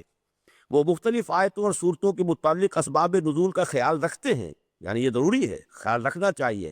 یہ گویا کہ وہ ہے جو میں نے کہا ہے کہ جو ایک کانٹیکسٹ کے اندر التاویل الخاص جو ہے، لیکن اس بات کی بھی کوشش کرتے ہیں کہ اس سے کلام مجید کے اصلی مقصد پر پردہ نہ پڑ جائے۔ چنانچہ باب اول میں لکھتے ہیں، یہ ترجمہ کیا ہے شیخ صاحب نے، عام مفسرین نے ہر ایک آیت کی کو خواہ مباحثے کی ہو یا احکام کی ایک قصے کے ساتھ ربط دیا ہے، اور اس قصے کو اس آیت کے لیے سبب نزول مانا ہے، لیکن حق یہ ہے کہ نزول قرآنی سے مقصود اصلی نفوذ بشریہ کی تہذیب اور ان کے باطل عقائد اور فاسد اعمال کی تردید ہے۔ اس لیے آیات مناظرہ کے نزول کے لیے متکلمین میں عقائد باطلہ کا وجود، اور آیات احکام کے لیے ان میں اعمال فاسدہ اور مظالم کا شیوع، اور آیات تذکیر کے نزول کے لیے ان کا بغیر ذکر آلاء اللہ و ایام اللہ اور موت و واقعات بعد الموت کے بیدار نہ ہونا اصلی سبب ہوا۔ اب یہ ذرا وہ پرانی زبان ہے نا، کہ اصل سبب کیا ہے قرآن کے نزول کا؟ وہ تو یہ ہے کہ لوگ جو ہے موت کو بھولے ہوئے ہیں، موت کے بعد کے واقعات کو بھولے ہوئے ہیں، اور جو بھی انسان کی سعادت کے لیے اور اس کی کامیابی کے لیے اسباب ہونے چاہیے ان سے صرف نظر کیا ہوا ہے۔ تو گویا ان تمام غلط راستوں سے ہٹا کر حقیقت کی طرف لے کر آنا، یہ سبب نزول ہے پورے قرآن کا۔ خاص واقعات کو جن کے بیان کرنے کی زحمت اٹھائی گئی ہے، اسباب نزول میں چندہ دخل نہیں ہے، مگر سوائے چند آیات کے جن میں کسی ایسے واقعے کی جانب اشارہ ہے جو رسول اللہ کے زمانے میں یا اس سے پیشتر واقع ہوا ہو۔ مثلا جیسے سورہ تحریم آپ نے پڑھی ہے، اب سورہ تحریم کے شروع میں جو واقعات آتے ہیں، یا ایھا النبی لم تحرم ما احل اللہ لک تبتغی مرضات ازواجک، یہ پڑھ لیا ہے نا آپ لوگوں نے، تو اب اس میں تو ایک واقعہ جو ہے اس کو سمجھے بغیر یہ آیت سمجھ میں نہیں آئے گی کہ آخر وہ کون سا واقعہ تھا، حضور نے اپنے اوپر کون سی چیز حرام کر لی تھی، تو یہ چیز جو ہے اس کو سمجھنے کی ضرورت ہے۔ تو اس حوالے سے بعض تو آیات ایسی ہیں، لیکن اس کو ہمارے مفسرین نے اتنا عام کر دیا ہے کہ ہر آیت کے ساتھ شان نزول، اور جہاں کہ اس کے لیے نہ کوئی سند ہے نہ کوئی اس کے لیے حدیث صحیح موجود ہے، لیکن شان نزول کے اندر اسی کے حوالے سے بات کو سمجھنے کی کوشش کرتے۔ فوز الکبیر کی دوسری خصوصیت شاہ صاحب کی انصاف پسندی اور اخلاقی جرت ہے۔ مثلا عام طور پر مسلمان زمانہ جاہلیت کے عربوں سے فقط برائیاں اور عیب ہی منسوب کرتے ہیں، لیکن شاہ صاحب نے اس معاملے میں بھی انصاف بالائے اطاعت کے اصول کو ملحوظ رکھا اور تصویر کے دونوں پہلو پیش کیے۔ یعنی عرب معاشرے کے اندر جہاں خرابیاں تھیں وہاں بھلائیاں بھی تھیں، ان کے کردار میں اچھائیاں بھی تھیں، وہ فخر کرتے تھے تو اپنے اس پر کرتے تھے کہ ہم نے اتنے لوگوں کو کھانا کھلایا، ہم نے اتنی سخاوت کی ہے، بہادری ان کے اندر تھی۔ ایک دفعہ وعدہ کر کے پھر پورا کرنا جو ہے، وہ قول مرداں جو ہے وہ اس کے اوپر قائم رہنا جو ہے، تو یہ چیزیں جو ہے ان کے اندر موجود تھی۔ ایسا نہیں ہے کہ ساری گندگی ہی گندگی تھی، برائی ہی برائی تھی۔ یہی وجہ ہے کہ مکے والوں کے اندر تو آپ کو معلوم ہے نفاق کی بیماری نہیں تھی، وہ تو یا تو کٹر دشمن تھے، اور یا پھر یہ کہ وہ سمجھیے کہ بے دام غلام ہے، کہ جو حکم بھی آپ نے دیا اب اس کو جب مان لیا آپ کو اللہ کا رسول، تو اب جو حکم آپ دیں گے گردن کٹانے کو تیار ہیں۔ لیکن یہ کہ یہ معاملہ جو ہے ان کے اندر خیر کے پہلو بھی تھے۔ اسی طرح عام مسلمانوں کا خیال ہے کہ یہودیوں اور عیسائیوں نے اپنی اصل مذہبی کتاب کو بدل ڈالا ہے، لیکن شاہ ولی اللہ اس کے قائل نہ تھے۔ وہ لکھتے ہیں یہودی تحریف لفظی تورات کے ترجمے وغیرہ میں کیا کرتے تھے، نہ کہ اصل کتاب میں، کیونکہ فقیر کے نزدیک ایسا ہی محقق ہوا ہے، اور ابن عباس کا بھی یہ قول ہے۔ لیکن یہ بات جو ہے یہ 100% درست نہیں ہے، چونکہ ترجمے کرتے ہوئے اب یہ بھی بات انہوں نے بھی لکھ دی ہے کہ ترجموں میں تحریف ہوئی ہے۔ سوال یہ کہ انجیل کا اصل ٹیکسٹ تو ہے ہی نہیں، اب ہمیں کیسے معلوم؟ اور ترجمے ہر مرتبہ جب یہ کرتے ہیں تو اس ترجمے کو تبدیل کر دیتے ہیں۔ اب ایک نیا ورژن تیار ہو رہا ہے انجیل کا، بلکہ چھپ چکا ہے، جس میں ترجمے بدلے گئے ہیں۔ وہ ترجمے یہ بدلے گئے ہیں کہ جو نظریہ مساوات مرد و زن ہے، عورت اور مرد بالکل برابر ہیں، لیکن تورات میں اللہ کے لیے ہمیشہ مذکر کا لفظ آتا ہے۔ عورتوں نے شور مچا دیا، اس کا مطلب ہے اللہ تو نر ہوا، پھر مادہ جو ہے وہ تو پھر کمزور ہو گئی، وہ تو اس کی کوئی حیثیت نہیں ہے۔ تو اب تک تورات اور انجیل کا ایک ایسا ورژن تیار کیا جا رہا ہے جو یونی سیکس ہو، جس میں کہیں جو ہے وہ کہیں یہ لفظ نہ آئے کہ وہ اللہ کے لیے لفظ جو ہے وہ یعنی میسکولین جینڈر استعمال ہو، مین کی وجہ نہیں آئے گا۔ آپ دی ہیومن بینگ، مین کا مین تو ظاہر بات ہے میسکولین ہو گیا، مین کے مقابلے میں تو وومن بھی آ جائے گا، وہ عورت ہے، لہذا اب وہ جہاں بھی مین آئے گا وہاں وہ اب ہیومن بینگ کا لفظ استعمال کریں گے تاکہ وہ کور کر لے مین اینڈ وومن دونوں کو۔ لیکن یہ اب کھلم کھلا کر رہے ہیں، کچھ عرصے کے بعد یہی ان کے پاس جو ہے وہ انجیل کا نسخہ ہوگا۔ تو یہ تراجم جیسا کہ شیخ احمد دیدات نے اس معاملے میں جو اس زمانے میں بہت بڑی خدمت کی ہے وہ یہی ہے کہ انہوں نے بڑی ریسرچ کی ہے کہ انجیل کے تراجم کیسے کیسے تبدیل ہوتے رہے، ان کو ریسرچ کر کے جو ہے وہ برآمد کر لیا ہے کہ یہ ترجمہ جو ہے فلاں زمانے میں یہ کیا گیا، فلاں زمانے میں یہ کیا گیا، پھر یہ تبدیلی کی گئی. تو یہ ایک بہت بڑی خدمت ہے جو انہوں نے انجام دی. تو یہ بات شاہ صاحب کی درست ہے، لیکن یہ کہ یہ تو درست اس اعتبار سے کہ اگر اصل ٹیکسٹ موجود ہوتا. اب اصل ٹیکسٹ تورات کا آج ہے ہی نہیں. یہ آپ کو معلوم ہونا چاہیے. یہودی یہ تسلیم کرتے ہیں کہ ہمارے پاس تورات کا اصل نسخہ نہیں ہے، اس لیے کہ اصل نسخہ جو ہے وہ تو رکھا ہوا ہے اس آرک میں. وہ ایک صندوق ہے بہت بڑا مقدس تابوت، جس کا کہ قرآن مجید میں سورہ بقرہ میں ذکر ہے، تابوت سکینہ. وہ جو ہے گم ہو چکا ہے. اس لیے کہ جب نبوکدنضر نے اس کو مسمار کیا تھا، اس وقت جو ہے اسی یروشلم میں ہیکل سلیمانی کے تہخانوں کے اندر وہ موجود تھا، اور وہاں کچھ رہبائی ہر وقت رہتے تھے موجود اس کی پریزنس میں، اس کی عظمت کو کی تقدیس کرنے کے لیے. تو جب اس کو مسمار کیا گیا وہ وہاں سے نکلے نہیں. تو گویا کہ جب پورا ملبہ گرا ہے تو اس کے اندر ہی ان کی لاشیں بھی دب گئی ہیں، اور وہ صندوق سکینہ بھی موجود ہے. اور یہ اب یہ کہہ رہے ہیں یہودی کہ ہم نے تحقیق کر لی ہے کہ ایک سرنگ کے اندر مسجد اقصیٰ کی بنیادوں کے نیچے وہ سرنگ اب بھی موجود ہے، جہاں وہ آرک بھی ہے، تابوت سکینہ بھی ہے، اور ان کی لاشیں بھی موجود ہیں. اور وہ کئی مرتبہ اٹیمپٹ کر چکے ہیں سرنگ کھود کر وہاں تک پہنچنے کی. اور جب پہ وہ کبھی آگ لگائی تھی مسجد اقصیٰ کے ایک حصے کو آگ لگا دی گئی تھی. یہ ان کی اٹیمپٹس یہی ہے کہ کسی طریقے سے اس کو گرایا جائے، پھر ہم ایکسکیویٹ کریں گے. اور ایک فلم بھی دکھائی گئی تھی فلپائنز میں. یہ ہمارے جو ساتھی ہیں نعیم غفور شیخ جو PIA میں فلائٹ انجینئر ہیں، یہ وہاں جا کر وہ فلم دیکھ کر آئے ہیں کہ جس فلم میں انہوں نے ثابت کیا ہے کہ وہ آرک موجود ہے، اور اس میں وہ تختیاں موجود ہیں پتھر کی جس کے اوپر کے تورات لکھی ہوئی ہے، اور عصائے موسیٰ بھی موجود ہے، اور بھی کچھ تبرکات ہیں. اس کا ذکر قرآن مجید میں بھی موجود ہے. تو ظاہر بات ہے اس کے بعد تو 100 برس کے بعد جب یہ کہ بیبیلونیا میں یہ چلے گئے تھے اور کیپٹیوٹی میں رہے ہیں، پھر جب وہاں سے چھوٹ کر آئے ہیں تو انہوں نے اپنی یادداشتوں سے دوبارہ مرتب کیا ہے. تو وہ تورات ہے جو ان کے پاس ہے. اصل تورات تو ان کے پاس ہے ہی نہیں. اصل انجیل بھی نہیں ہے، جیسا کہ میں نے عرض کیا کہ وہ یا تو ہبریو میں تھی، یا آرامائک میں تھی، یا سیریک زبان میں تھی. 3 کے سوا کسی چوتھی زبان میں ہونے کا سوال نہیں. اور کوئی قدیم نسخہ جو ہے اس زبان میں موجود نہیں ہے. جو ارلیسٹ ہے وہ بھی گریک ٹرانسلیشن ہے. تو شاہ صاحب کا کہنا یہ تھا کہ یہودیوں نے بھی جو تحریف کی تھی وہ ترجموں میں کی تھی. باقی یہ کہ قرآن مجید سے معلوم ہوتا ہے کہ انہوں نے الفاظ کو بھی آگے پیچھے کیا ہے. بہرحال اس میں شاہ صاحب کی رائے سے اختلاف کی گنجائش بھی ہے، لیکن یہ تو پھر ایک ریسرچ کا ایشو ہے. بعض مفسرین نے اہل کتاب سے قصے لے کر انہیں قرآنی تفاسیر علوم اسلامی کا جز بنا دیا ہے. اس کے خلاف شاہ صاحب نے جا بجا آواز بلند کی ہے. مثلا الفوز الکبیر میں لکھا ہے، یہاں پر یہ جان لینا مناسب ہے کہ حضرات انبیاء سابقین کے قصے احادیث میں کم مذکور ہیں، اور ان کے وہ لمبے چوڑے تذکرے جن کے بیان کرنے کی تکلیف عام مفسرین بیان کرتے ہیں، وہ سب الا ماشاءاللہ علماء اہل کتاب سے منقول ہیں. اسی کتاب میں آگے چل کر پھر لکھتے ہیں، اسرائیلی روایات کا نقل کرنا ایک ایسی بلا ہے جو ہمارے دین میں داخل ہو گئی ہے. حالانکہ صحیح اصول یہ ہے کہ ان کی نہ تصدیق کرو نہ تکذیب. مفسرین کے بعض قصے جنہیں عوام اسلام کا ضروری جز سمجھنے لگ گئے ہیں، شاہ صاحب کو بہت ناپسند تھے. فرماتے تھے، اور محمد بن اسحاق واقدی کلبی نے قصہ آفرینی میں جس قدر افراد کی ہے، یعنی وہ ہر ایک آیت کے تحت ایک قصہ لائے ہیں، محدثین کے نزدیک ان کا اکثر حصہ صحیح نہیں ہے اور ان کی اسناد میں خامیاں ہیں. ان لوگوں کی اس افراد کو علم تفسیر کے شرط کے لیے شرط سمجھنا صریح غلطی ہے، اور اس کے حفظ پر فہم کتاب اللہ کو موقوف کر دینا دراصل کتاب اللہ سے اپنا حصہ کھو دینا ہے. مفسرین کی یہی زولیدہ نویسی تھی جس کی وجہ سے شاہ صاحب نے اپنے وصیت نامے میں یہ لکھا کہ قرآن اور اس کا ترجمہ تفسیر کے بغیر ختم کرنا چاہیے. ترجمۃ القرآن، تفسیروں کو ایک طرف رکھ دو، ترجمہ قرآن کا پڑھو، اور پھر اس کے بعد تفسیر. یعنی پہلے ترجمے کو ختم کر لیا جائے، پورے قرآن کو محض ترجمے سے پہلے ایک دفعہ آدمی گزار لے، اپنے ذہن میں بٹھا لے، اب تفسیروں کی طرف رجوع کرے. یہ نہیں کہ ابتدا ہی قرآن مجید کے مطالعے کی تفسیروں سے کی جائے. قرآن اور اس کا ترجمہ تفسیر کے بغیر ختم کرنا چاہیے، پھر اس کے بعد تفسیر، اور وہ بھی تفسیر جلالین بقدر درس پڑھائی جائے، جو نہایت مختصر ہے اور جس کے الفاظ قرآن کے الفاظ جتنے ہیں.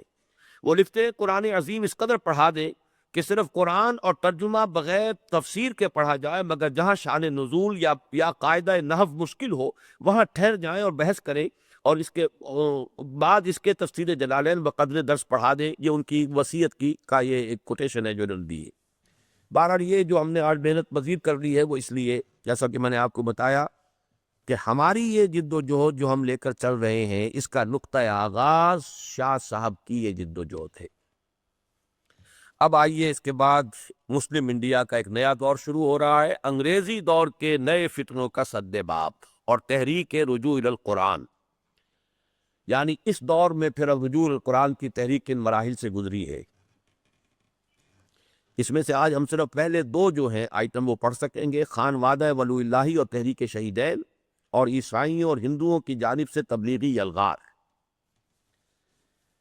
امام الہند حضرت شاہ ولی اللہ دہلوی کے بارے میں ہم اپنا یہ تاثر بھی بیان کر چکے ہیں کہ دور صحابہ کے بعد کی پوری اسلامی تاریخ میں ان کی سی جامعیت کبریٰ کی حامل کوئی دوسری شخصیت نظر نہیں آتی، اور اس میں ہرگز کسی شک و شبے کی گنجائش نہیں ہے کہ وہ واقعتاً دور جدید کے فاتح ہیں۔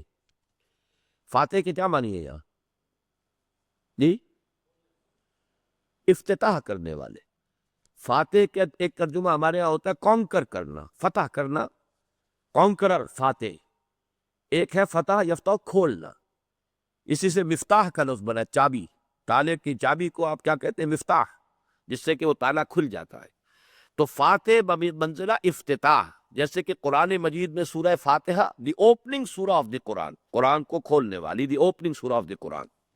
تو دور حاضر کے فاتح، اس کا آغاز کرنے والے جو ہیں، جو بھی تجدیدی مسائی ہو رہی ہیں، چونکہ میں پہلے عرض کر چکا ہوں کہ شیخ مجدد رحمت اللہ علیہ کی مسائی زیادہ تر ایک روک لگا دینا، بند باندھ دینے کا تھا۔ اب اس کے بعد اصل جو تعمیری جد و جہد شروع ہوئی ہے وہ در حقیقت شاہ ولی اللہ دہلوی رحمت اللہ علیہ کی ذات سے ہے۔ اس لیے کہ جب اصل شے قرآن ہے تو قرآن سے تعلق کو دوبارہ قائم کرنا، استوار کرنا، یہیں سے وہ اب اصل جو ہے کام شروع ہوگا تجدید دین کا۔ تو اس لیے وہ فاتح ہیں اس دور کے۔ ساتھ ہی تجدید دین اور احیاء اسلام کے بلند و بالا مقاصد کے لیے ان کی ہمہ جہتی مسائی کا ایک اجمالی خاکہ بھی بیان کیا جا چکا ہے، اور یہ بھی عرض کیا جا چکا ہے کہ ان مختلف النوع اور وسیع الاطراف مسائی میں ان کی اہم ترین خدمت یہ تھی کہ انہوں نے اسلام کا رشتہ اس کی اصل ثابت یعنی قرآن حکیم کے ساتھ اثر نو قائم کرنے کے طویل عمل کا باقاعدہ آغاز فرما دیا۔ یہ تو پچھلے چیپٹر سے کوٹیشنز دی ہیں میں نے اس چیپٹر کو آغاز کرنے کے لیے، اور یہ کہ وہ ان کا عظیم ترین کارنامہ یہ ہے کہ انہوں نے توجہات کو اثر نو قرآن حکیم کے علم و حکمت کی جانب منعطف کر دیا، اور اللہ کی رسی کے ساتھ امت مسلمہ کے تعلق کو دوبارہ استوار کرنے کی سعی کا آغاز کر کے گویا حضرت ابوبکر صدیق کے اس قول کے مطابق کہ لا یصلح آخر هذه الامت الا بما صلح به اولها، اسلام کی نشأت ثانیہ کی سعی و جہد کی راہ کھول دی۔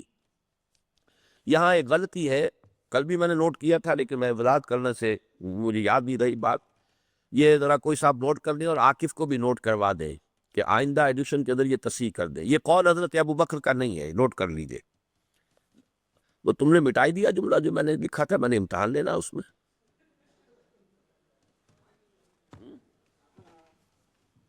وہ تو اب آج امتحان لیے بغیر کیوں چھوڑوں گا میں؟ کیا تھا وہ؟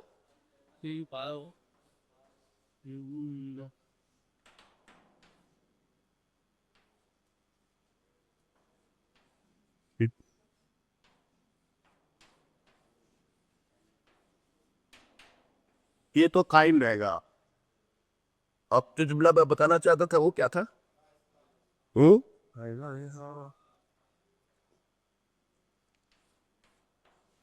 لا یصلح آخر هذه الامة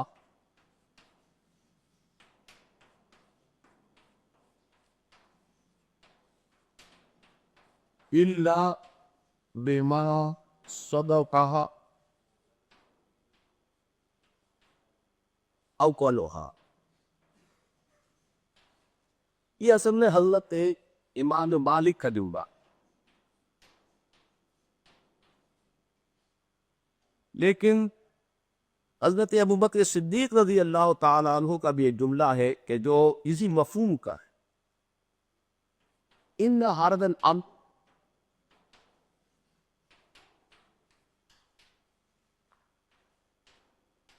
لا يصلح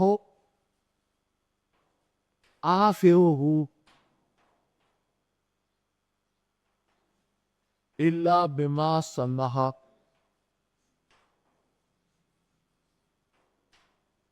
أوله۔ یہ ہے ابو بکر رضی اللہ تعالی۔ جب حضرت ابو بکر نے رضی اللہ تعالی عنہ حضرت عمر کو نامزد کیا ہے اپنا جانشین، اس وقت ایک خطبہ دیا تھا اور خلافت کے بارے میں کچھ باتیں بیان کی تھی۔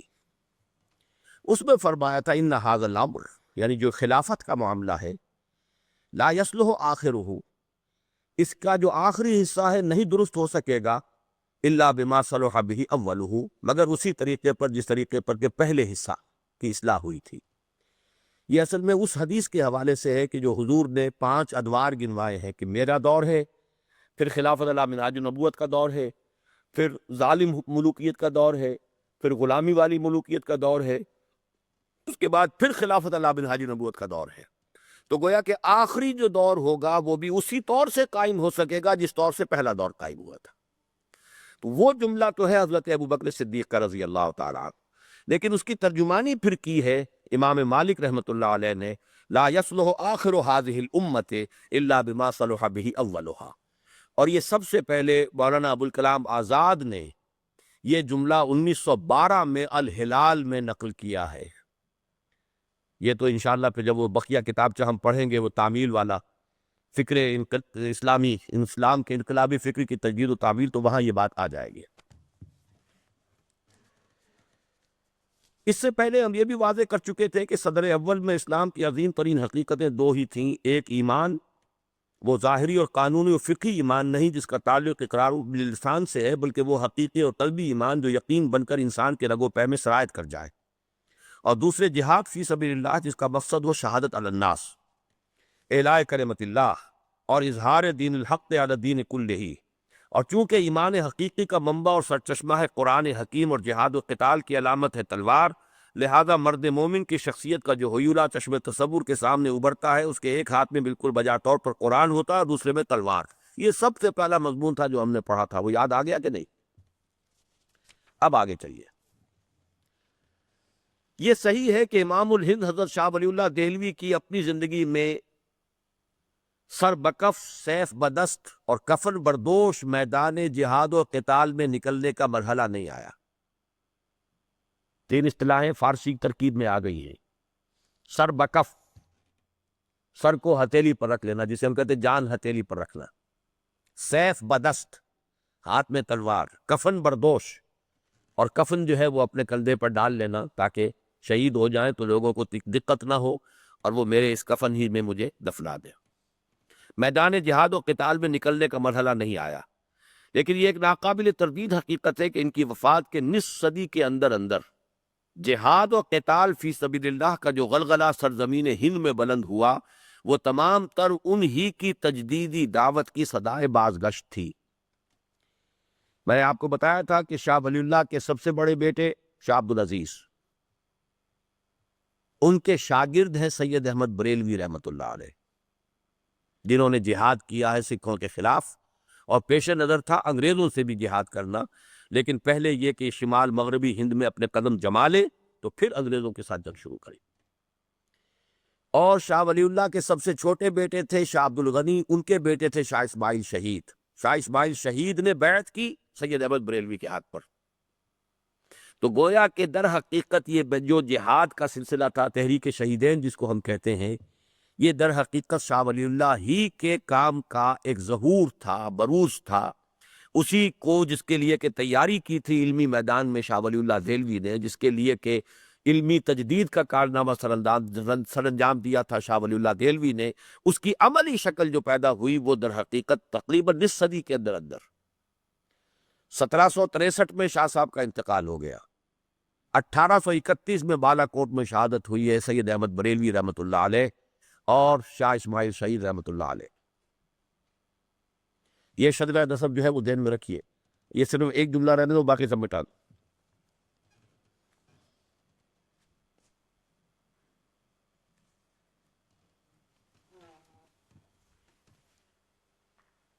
شاہ ولی اللہ،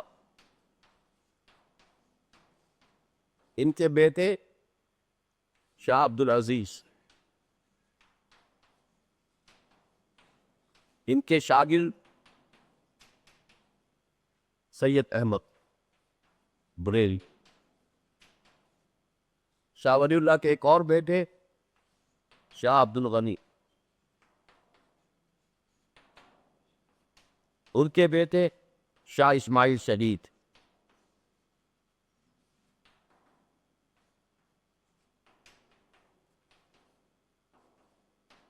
انہوں نے بیعت کی سید احمد بریلوی سے۔ یہ کہلاتے ہیں شہیدین، شہید کے شہیدین۔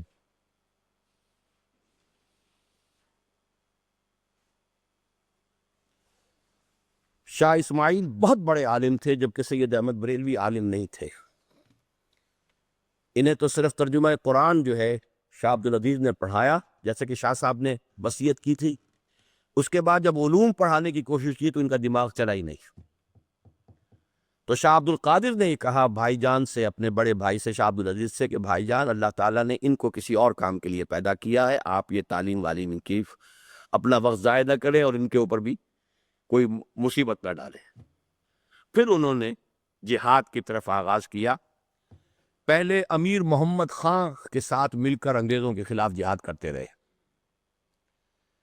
امیر محمد خان جو ہے، جب اس نے انگریزوں سے صلح کر لی اور انگریزوں نے اسے ٹونک کی ریاست دے دی کہ تم تو بیٹھ جاؤ ٹھنڈے ہو کر یہاں، پھر وہاں اس سے علیحدہ ہو کر کے اس شخص نے تو انگریزوں کے ساتھ صلح کر لی ہے، پھر وہاں سے علیحدہ ہو کر پھر انہوں نے اپنا راستہ علیحدہ بنایا۔ اور ظاہر بات ہے کہ انگریزوں کے ساتھ جہاد کرنے کے لیے پہلے انہوں نے سوچا کہ پہلے سکھوں کے خلاف جہاد کر کے اور پٹھانوں کی مدد سے پنجاب جو ہے پہلے اس کو شامل کیا جائے، عالم اس میں دارالاسلام بنایا جائے، پھر وہاں سے انگریزوں کے خلاف جہاد کیا جائے۔ یہ تھی جد و جہد، اس کے اوپر بعد میں ہم کبھی پڑھیں گے، لیکن اس وقت صرف یہ بتانا تھا کہ یہ سارا سلسلہ کہاں سے چلا۔ شاہ ولی اللہ، یہ صحیح ہے کہ امام الہند حضرت شاہ ولی اللہ دہلوی کی اپنی زندگی میں سربکف، سیف بدست اور کفن بردوش میدان جہاد و قتال میں نکلنے کا مرحلہ نہیں آیا، لیکن یہ ایک ناقابل تردید حقیقت ہے کہ ان کی وفات کی نصف صدی کے اندر اندر جہاد و قتال فی سبیل اللہ کا جو غلغلہ سرزمین ہند میں بلند ہوا، وہ تمام تر انہی کی تجدیدی دعوت کی صدائے بازگشت تھی۔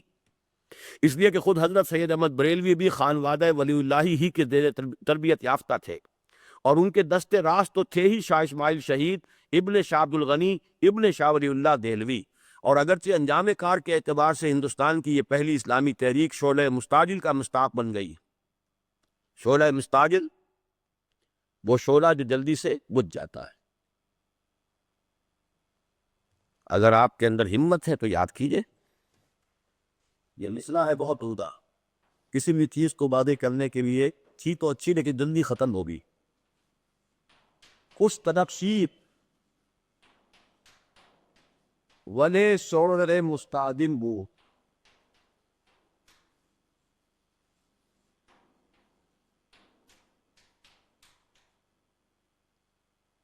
خوش درخشی، خون درخشا ہوا تھا، خوب چمکا تھا۔ خوش درخشی، درخشا چمکنا، بہت عمدہ چمکا تھا، خوب درخشا ہوا تھا، ملے لیکن شعلہ مستعجل بود، وہ ایک ایسے شعلے کے مانند ثابت ہوا کہ جو جلد ہی بجھ گیا۔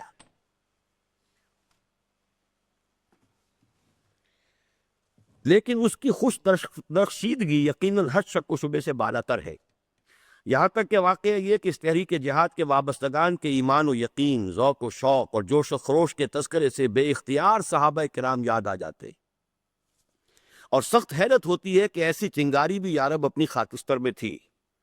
اور یہ ایک بیان ثبوت ہے اس کا کہ اگر دعوت کی اساس اور منہج عمل وہی اختیار کیا جائے جو اسلام کے صدر اول میں کیا گیا تھا، تو سیرت و کردار کے وہی نمونے آج بھی تیار ہو سکتے ہیں جو دور صحابہ کا طرہ امتیاز ہیں۔ گویا بقول جگر مراد آبادی، چمن کے مالی اگر منا لے موافق اپنا شعار، اب بھی چمن میں آ سکتی ہے پلٹ کر چمن سے روٹھی بہار اب بھی۔ اب یہاں سے اب تیسرا دور شروع ہو رہا ہے مسلم انڈیا کا، یعنی انگریز کی آمد۔ پھر ذہن میں تازہ کر لیں، پہلا دور 712 عیسوی سے شروع ہوا، محمد بن ابن قاسم کے ذریعے سے موجودہ پاکستان کا جنوبی نصف جگمگا اٹھا۔ یہ اسلام خالص عربی اسلام تھا، وہی سادگی تھی، نہ فرقہ واریت، نہ عجمی تصورات، نہ فلسفہ، نہ منطق، لیکن خوش درخشید ولے شعلہ مستعجل بود۔ اس کے بعد 300 برس کے بعد 1000 کے آس پاس موجودہ مغربی پاکستان کا شمالی نصف یہ نور اسلام سے منور ہوا۔ اس دوران میں صرف ہندوستان کے مغربی ساحل، جنوب مغربی ساحل کے اوپر اسلام کا ترشح ہوتا رہا عرب تاجروں کے ذریعے سے۔ اس میں ایک بات نوٹ کر لیجئے کہ اسی لیے وہاں شافعی ملیں گے آپ کو، حنفی نہیں ملیں گے۔ حنفی اسلام تو آیا ہے شمال مغرب سے، بعد میں 300 برس بعد۔ یہ جو دوران میں پھوار جو پڑتی رہی تھی، یہ شافعی عرب تاجر تھے۔ عربوں میں آپ کو ملیں گے یا حنبلی یا شافعی۔ مالکی ملیں گے شمال افریقہ میں، اور ترکی سے لے کر ہندوستان بنگلہ دیش تک یہ سب کے سب ہیں، یہ سب حنفی ہے، سوائے ایران کو چھوڑ دیجئے، وہ بعد میں شیعہ بن گیا، ورنہ شروع میں یہاں بھی حنفیت ہی تھی۔ یہ صفوی ترکوں نے اس کو شیعہ بنایا ہے، یہ ایک علیحدہ بات ہے، اس کو پھر کبھی ڈسکس کریں گے۔ بہرحال یہ تو تھا پہلا دور۔ اس کے بعد جو آیا 1206 سے جو حکومت شروع ہوئی دہلی میں، اس کے ہم مختلف ادوار گن چکے ہیں۔ اس میں پھر ایک وہ جو اسلام آیا تھا وہ خالص حنفی تھا، اور وجودی تصوف، دونوں چیزیں اس کے اندر ملی ہوئی تھی۔ اس کے بعد ہمایوں کے زمانے میں شیعیت آ گئی۔ اب جب انگریز آئے تو دو بلائیں اور آئیں۔ وہ بلائیں آپ سمجھ لیجئے، وہ بلائیں کون سی ہیں جو آج بھی ہمارے معاشرے کے اندر بہت موجود ہے۔ اس کا شجرہ نسب آپ کو سمجھنا چاہیے، روٹس کہاں ہیں۔ ہندوستان میں انگریز کے باقاعدہ عسکری تسلط کا آغاز تو 1757 میں جنگ پلاسی کے نتیجے میں گویا شاہ ولی اللہ دہلوی کی زندگی ہی میں ان کی وفات سے 6 سال قبل ہو گیا تھا۔ اب انڈیا کا نقشہ پھر وہ ذہن میں رکھیے کہ یہ ہندوستان میں جو انگریز آیا ہے وہ بالکل برعکس راستے سے آیا۔ بٹانا بھائی اس کو۔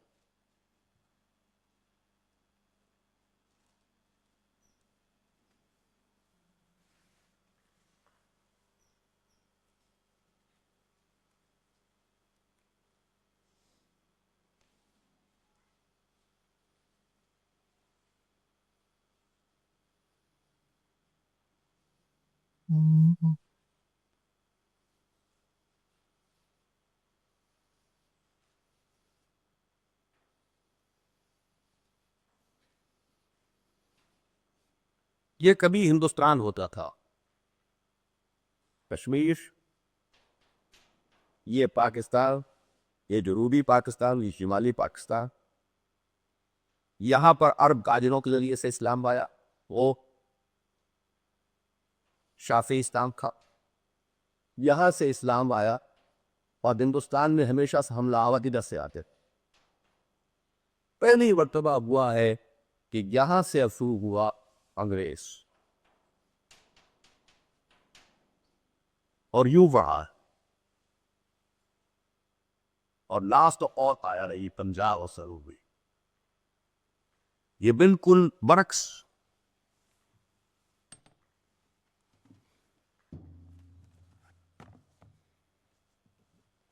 1757 میں پلاسی کی جنگ ہوئی، لارڈ کلائیو، سراج الدولہ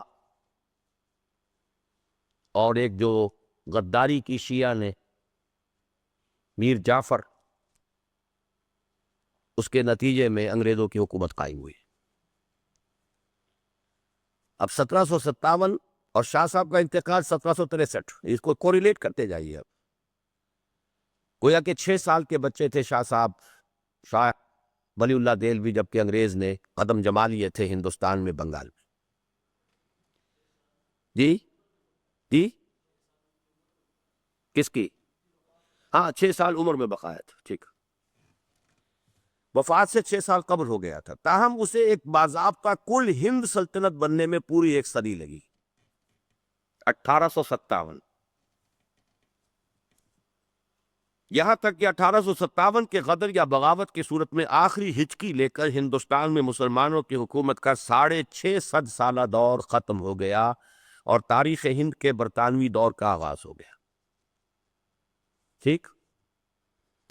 18ویں صدی عیسوی کا نصف آخر اور 19ویں صدی کا نصف اول ہند میں سخت اضطراب و انتشار اور شکست و ریخت کا زمانہ ہے۔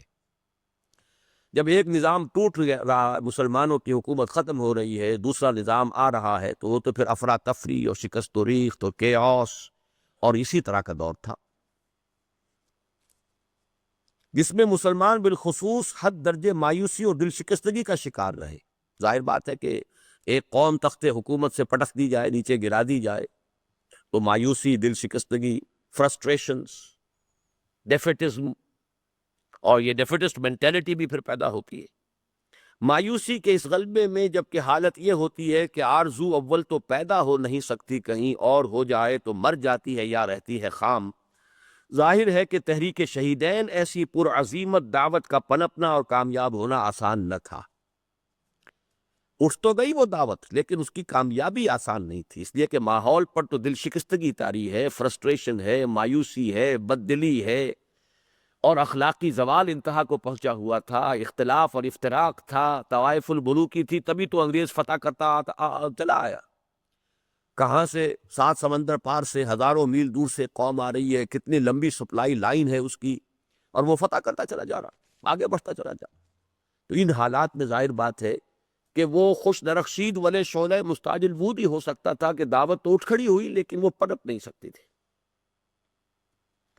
چنانچہ یہی ہوا کہ 1831 میں شہیدین نے بقا کو خون غلطیدن کی روش اختیار کر لی۔ شہیدین یعنی 2 شہید، سید احمد بریلوی رحمۃ اللہ علیہ اور شاہ اسماعیل شہید رحمۃ اللہ علیہ، اور اپنے بہت سے رفقا کے ساتھ جام شہادت نوش کر لیا، اور اس طرح بالا کوٹ کی فضاؤں میں دعوت ولی اللہ کی یہ پہلی صدائے بازگشت دم توڑ گئی۔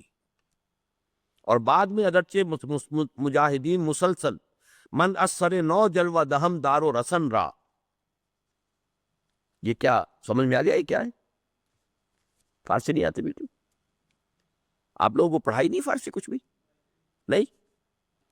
من اثر نو کون سا لفظ ہے اردو میں؟ نہیں ہے، من کو نہیں جانتے آپ؟ میں اثر نو نئے سرے سے، جلوہ دہم جلوہ دوں گا، دارو رسن را، دارو رسن پھانسی کا تختہ اور اس کی رسی،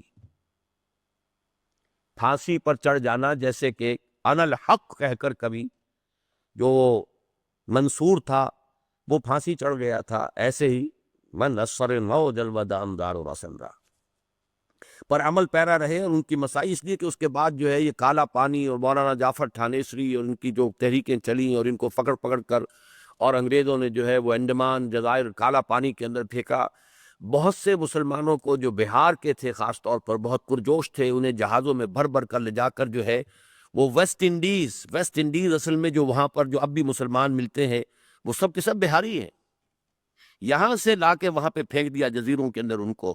ابھی وہ کہتے ہیں کبھی کبھی ہاں ہمارا پردادا تھا وہ قرآن پڑھتا تھا، اس کے پاس کچھ تھا، جیسے یہاں پہ یہ تو 70 برس کی بات ہے جو روس کے اندر جو ہے جو برین واشنگ ہوئی ہے، تو وہاں کو بھی کئی 100 برس کی بات ہے، اس لیے انہیں یاد آتا بیار کوئی بیار کا نام لیتے تھے، وہ بیار انہیں پتہ نہیں کہ بہار ہے، صوبہ ہندوستان کا صوبہ بہار، اور یہ گویا کہ بغاوت اس کی گھٹی میں پڑی ہوئی تھی۔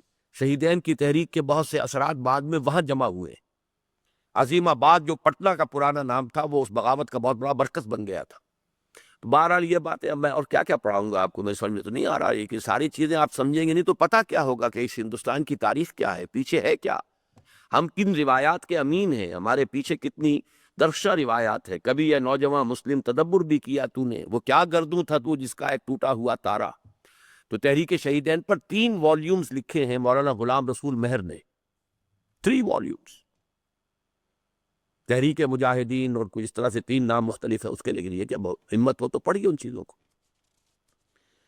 تو علماء اس کے بعد بھی اگرچہ بہت سے جو ہیں لوگ وہ جہاد کا غلغلہ بلند کرتے رہے، لیکن بہرحال 1831 میں یہ تحریک ختم ہو گئی تھی، اور ان کی مسائی کا سلسلہ بالآخر ریشمی رومالوں کی تحریک تک ممتد ہوا۔ یہ اس صدی کے آغاز میں شیخ الہند مولانا محمود حسن دیوبندی اسیر مالٹا کی ریشمی رومال کی تحریک، کہ جس کے ذریعے سے انگریزوں کے خلاف بغاوت کرنی مقصود تھی، لیکن وہ عین وقت کے اوپر پکڑی گئی، اور پھر بہت سے لوگ جو ہیں وہ پھانسی چڑھائے گئے، بہت سے لوگ جو ہیں وہ جلا وطن کیے گئے۔ اسی میں پھر شیخ الہند جو ہیں وہ بھی گرفتار کر کے اور وہ پھر مالٹا میں اسیر رکھے گئے۔ اسی کی وجہ سے مولانا عبید اللہ سندھی جو ہے افغانستان سے بھاگ کر روس پہنچ گئے تھے، لیکن ظاہر ہے کہ ان کا کوئی نتیجہ برآمد نہ ہو سکا، اور ہندوستان میں انگریز کا اقتدار اور قبضہ دن بدن مستحکم ہوتا چلا گیا۔ اب ہمیں غور کرنا ہے کہ اس ہندوستان کی سرزمین میں انگریزوں کے آنے کے بعد کے کیا حالات ہوئے، اور اس میں جیسا کہ ابھی آپ پڑھ لیں گے دو مختلف گوشے ہیں۔ انگریز کی آمد کے بعد پولیٹیکل ڈیولپمنٹس کیا ہوئی، یہ ایک علیحدہ داستان ہے، لیکن یہاں اس کتاب کے مضمون کے حوالے سے ہمیں جو علمی اور خاص طور پر قرآن کے معاملے میں جو کچھ ہوا، مذہبی میدان میں جو کچھ ہوا، اس کا جائزہ ہم لیں گے۔ چنانچہ اس کتاب کے فوراً بعد پہلے میں آپ کو اسلام اور پاکستان نامی اپنی کتاب کے کچھ حصے پڑھاؤں گا کہ جس میں پھر سیاسی طور پر انگریز کی آمد کے بعد یہاں کا جو نقشہ بدلا ہے اور جو نئے مسائل پیدا ہوئے ہیں اور ہندو مسلم کشمکش کا آغاز ہوا ہے، اس کا پورا بیک گراؤنڈ ہسٹوریکل آپ کے سامنے آ جائے کہ اس کے کیا کیا فیکٹرز تھے۔ جیسے پولیٹیکل بیک گراؤنڈ، یہ پولیٹیکل نہیں، یہاں پر ہم اس کا جائزہ لیں گے صرف علمی اعتبار سے اور دینی مذہبی اعتبار سے۔ برطانوی دور میں مسلمانان ہند زندگی اور موت کی جس کشمکش سے مسلسل دوچار رہے، اس کے متعدد پہلو تھے، خالص دینی و مذہبی بھی، علمی و فکری بھی، سماجی و مجلسی بھی، اور قومی و سیاسی بھی۔ اب یہاں تو میں نے 4 گنوا دیے 2 کی بجائے۔ دینی و مذہبی، علمی و فکری، سماجی و مجلسی، سوشل۔ اب سوشل میں یہ ہے کہ کھڑے ہو کر جو ہے کھانا کھایا جا رہا ہے۔ ابتدا میں ہندوستان میں جب انگریز آیا ہے اور میز کرسی پر بیٹھ کر کھانا کھانے کو کفر قرار دیا گیا، کرسٹان ہو گیا، میز پہ بیٹھ کے کھانا کھاتا۔ کسی نے چمچہ استعمال کر لیا تو یہ بھی کرسٹان ہو گیا۔ کانٹا استعمال کرنا، چھری استعمال کرنا تو بہت دور کی بات تھی، چمچے کا استعمال بھی، چونکہ ظاہر بات ہے ہماری تہذیب میں تو نہیں تھا، ہم تو ہاتھ سے کھایا کرتے تھے، جو طریقہ تھا چلا آ رہا تھا۔ تو تہذیبی اور سماجی اعتبار سے بڑے پرابلم پیدا ہوئے۔ ایک نئی تہذیب آ رہی تھی، ہماری اپنی ایک تہذیب تھی، ٹکراؤ ہوا۔ دینی اور مذہبی اعتبار سے عیسائیت کی تبلیغ شروع ہوئی اور ہندوؤں نے بھی سر اٹھایا، اس لیے کہ جب ہندوؤں کو تو اب سائی آف ریلیف مل گئی کہ انگریز نے انہیں تھوڑا سا سپورٹ کیا، اس لیے کہ انگریز کو خطرہ تھا مسلمانوں سے کہ ان سے ہم نے حکومت چھینی ہے تو بغاوت انہی کی طرف سے ہو سکتی ہے۔ ہندوؤں کے لیے تو یہ چینج آف ماسٹرز کا معاملہ تھا، پہلے وہ مسلمانوں کے غلام تھے، اب انگریزوں کے غلام ہو گئے، تو کیا فرق پڑا؟ کوئی فرق نہیں پڑا، غلام کے غلام رہے۔ مسلمان جو ہے تخت حکومت سے پٹخ کر جو ہے جو فرش پر دے مارے گئے تھے، تو جذبہ جو ریئیکشن کا ہو سکتا تھا، بغاوت کے جذبات انہی میں ہو سکتے تھے، لہذا انگریز نے پوری حکمت عملی سے ہندو کو سپورٹ کیا، مسلمان کو دبایا۔ اس سے جو ہے بہت سے مسائل پیدا ہوئے، ہندو مذہب نے بھی سر اٹھایا، کیا ہم بھی کچھ ہے؟ اس حوالے سے دینی و مذہبی مسائل بھی پیدا ہوئے، علمی و فکری مسائل بھی پیدا ہوئے، جس پر کہ ہم نے نشرت ثانیہ میں گفتگو کی ہے۔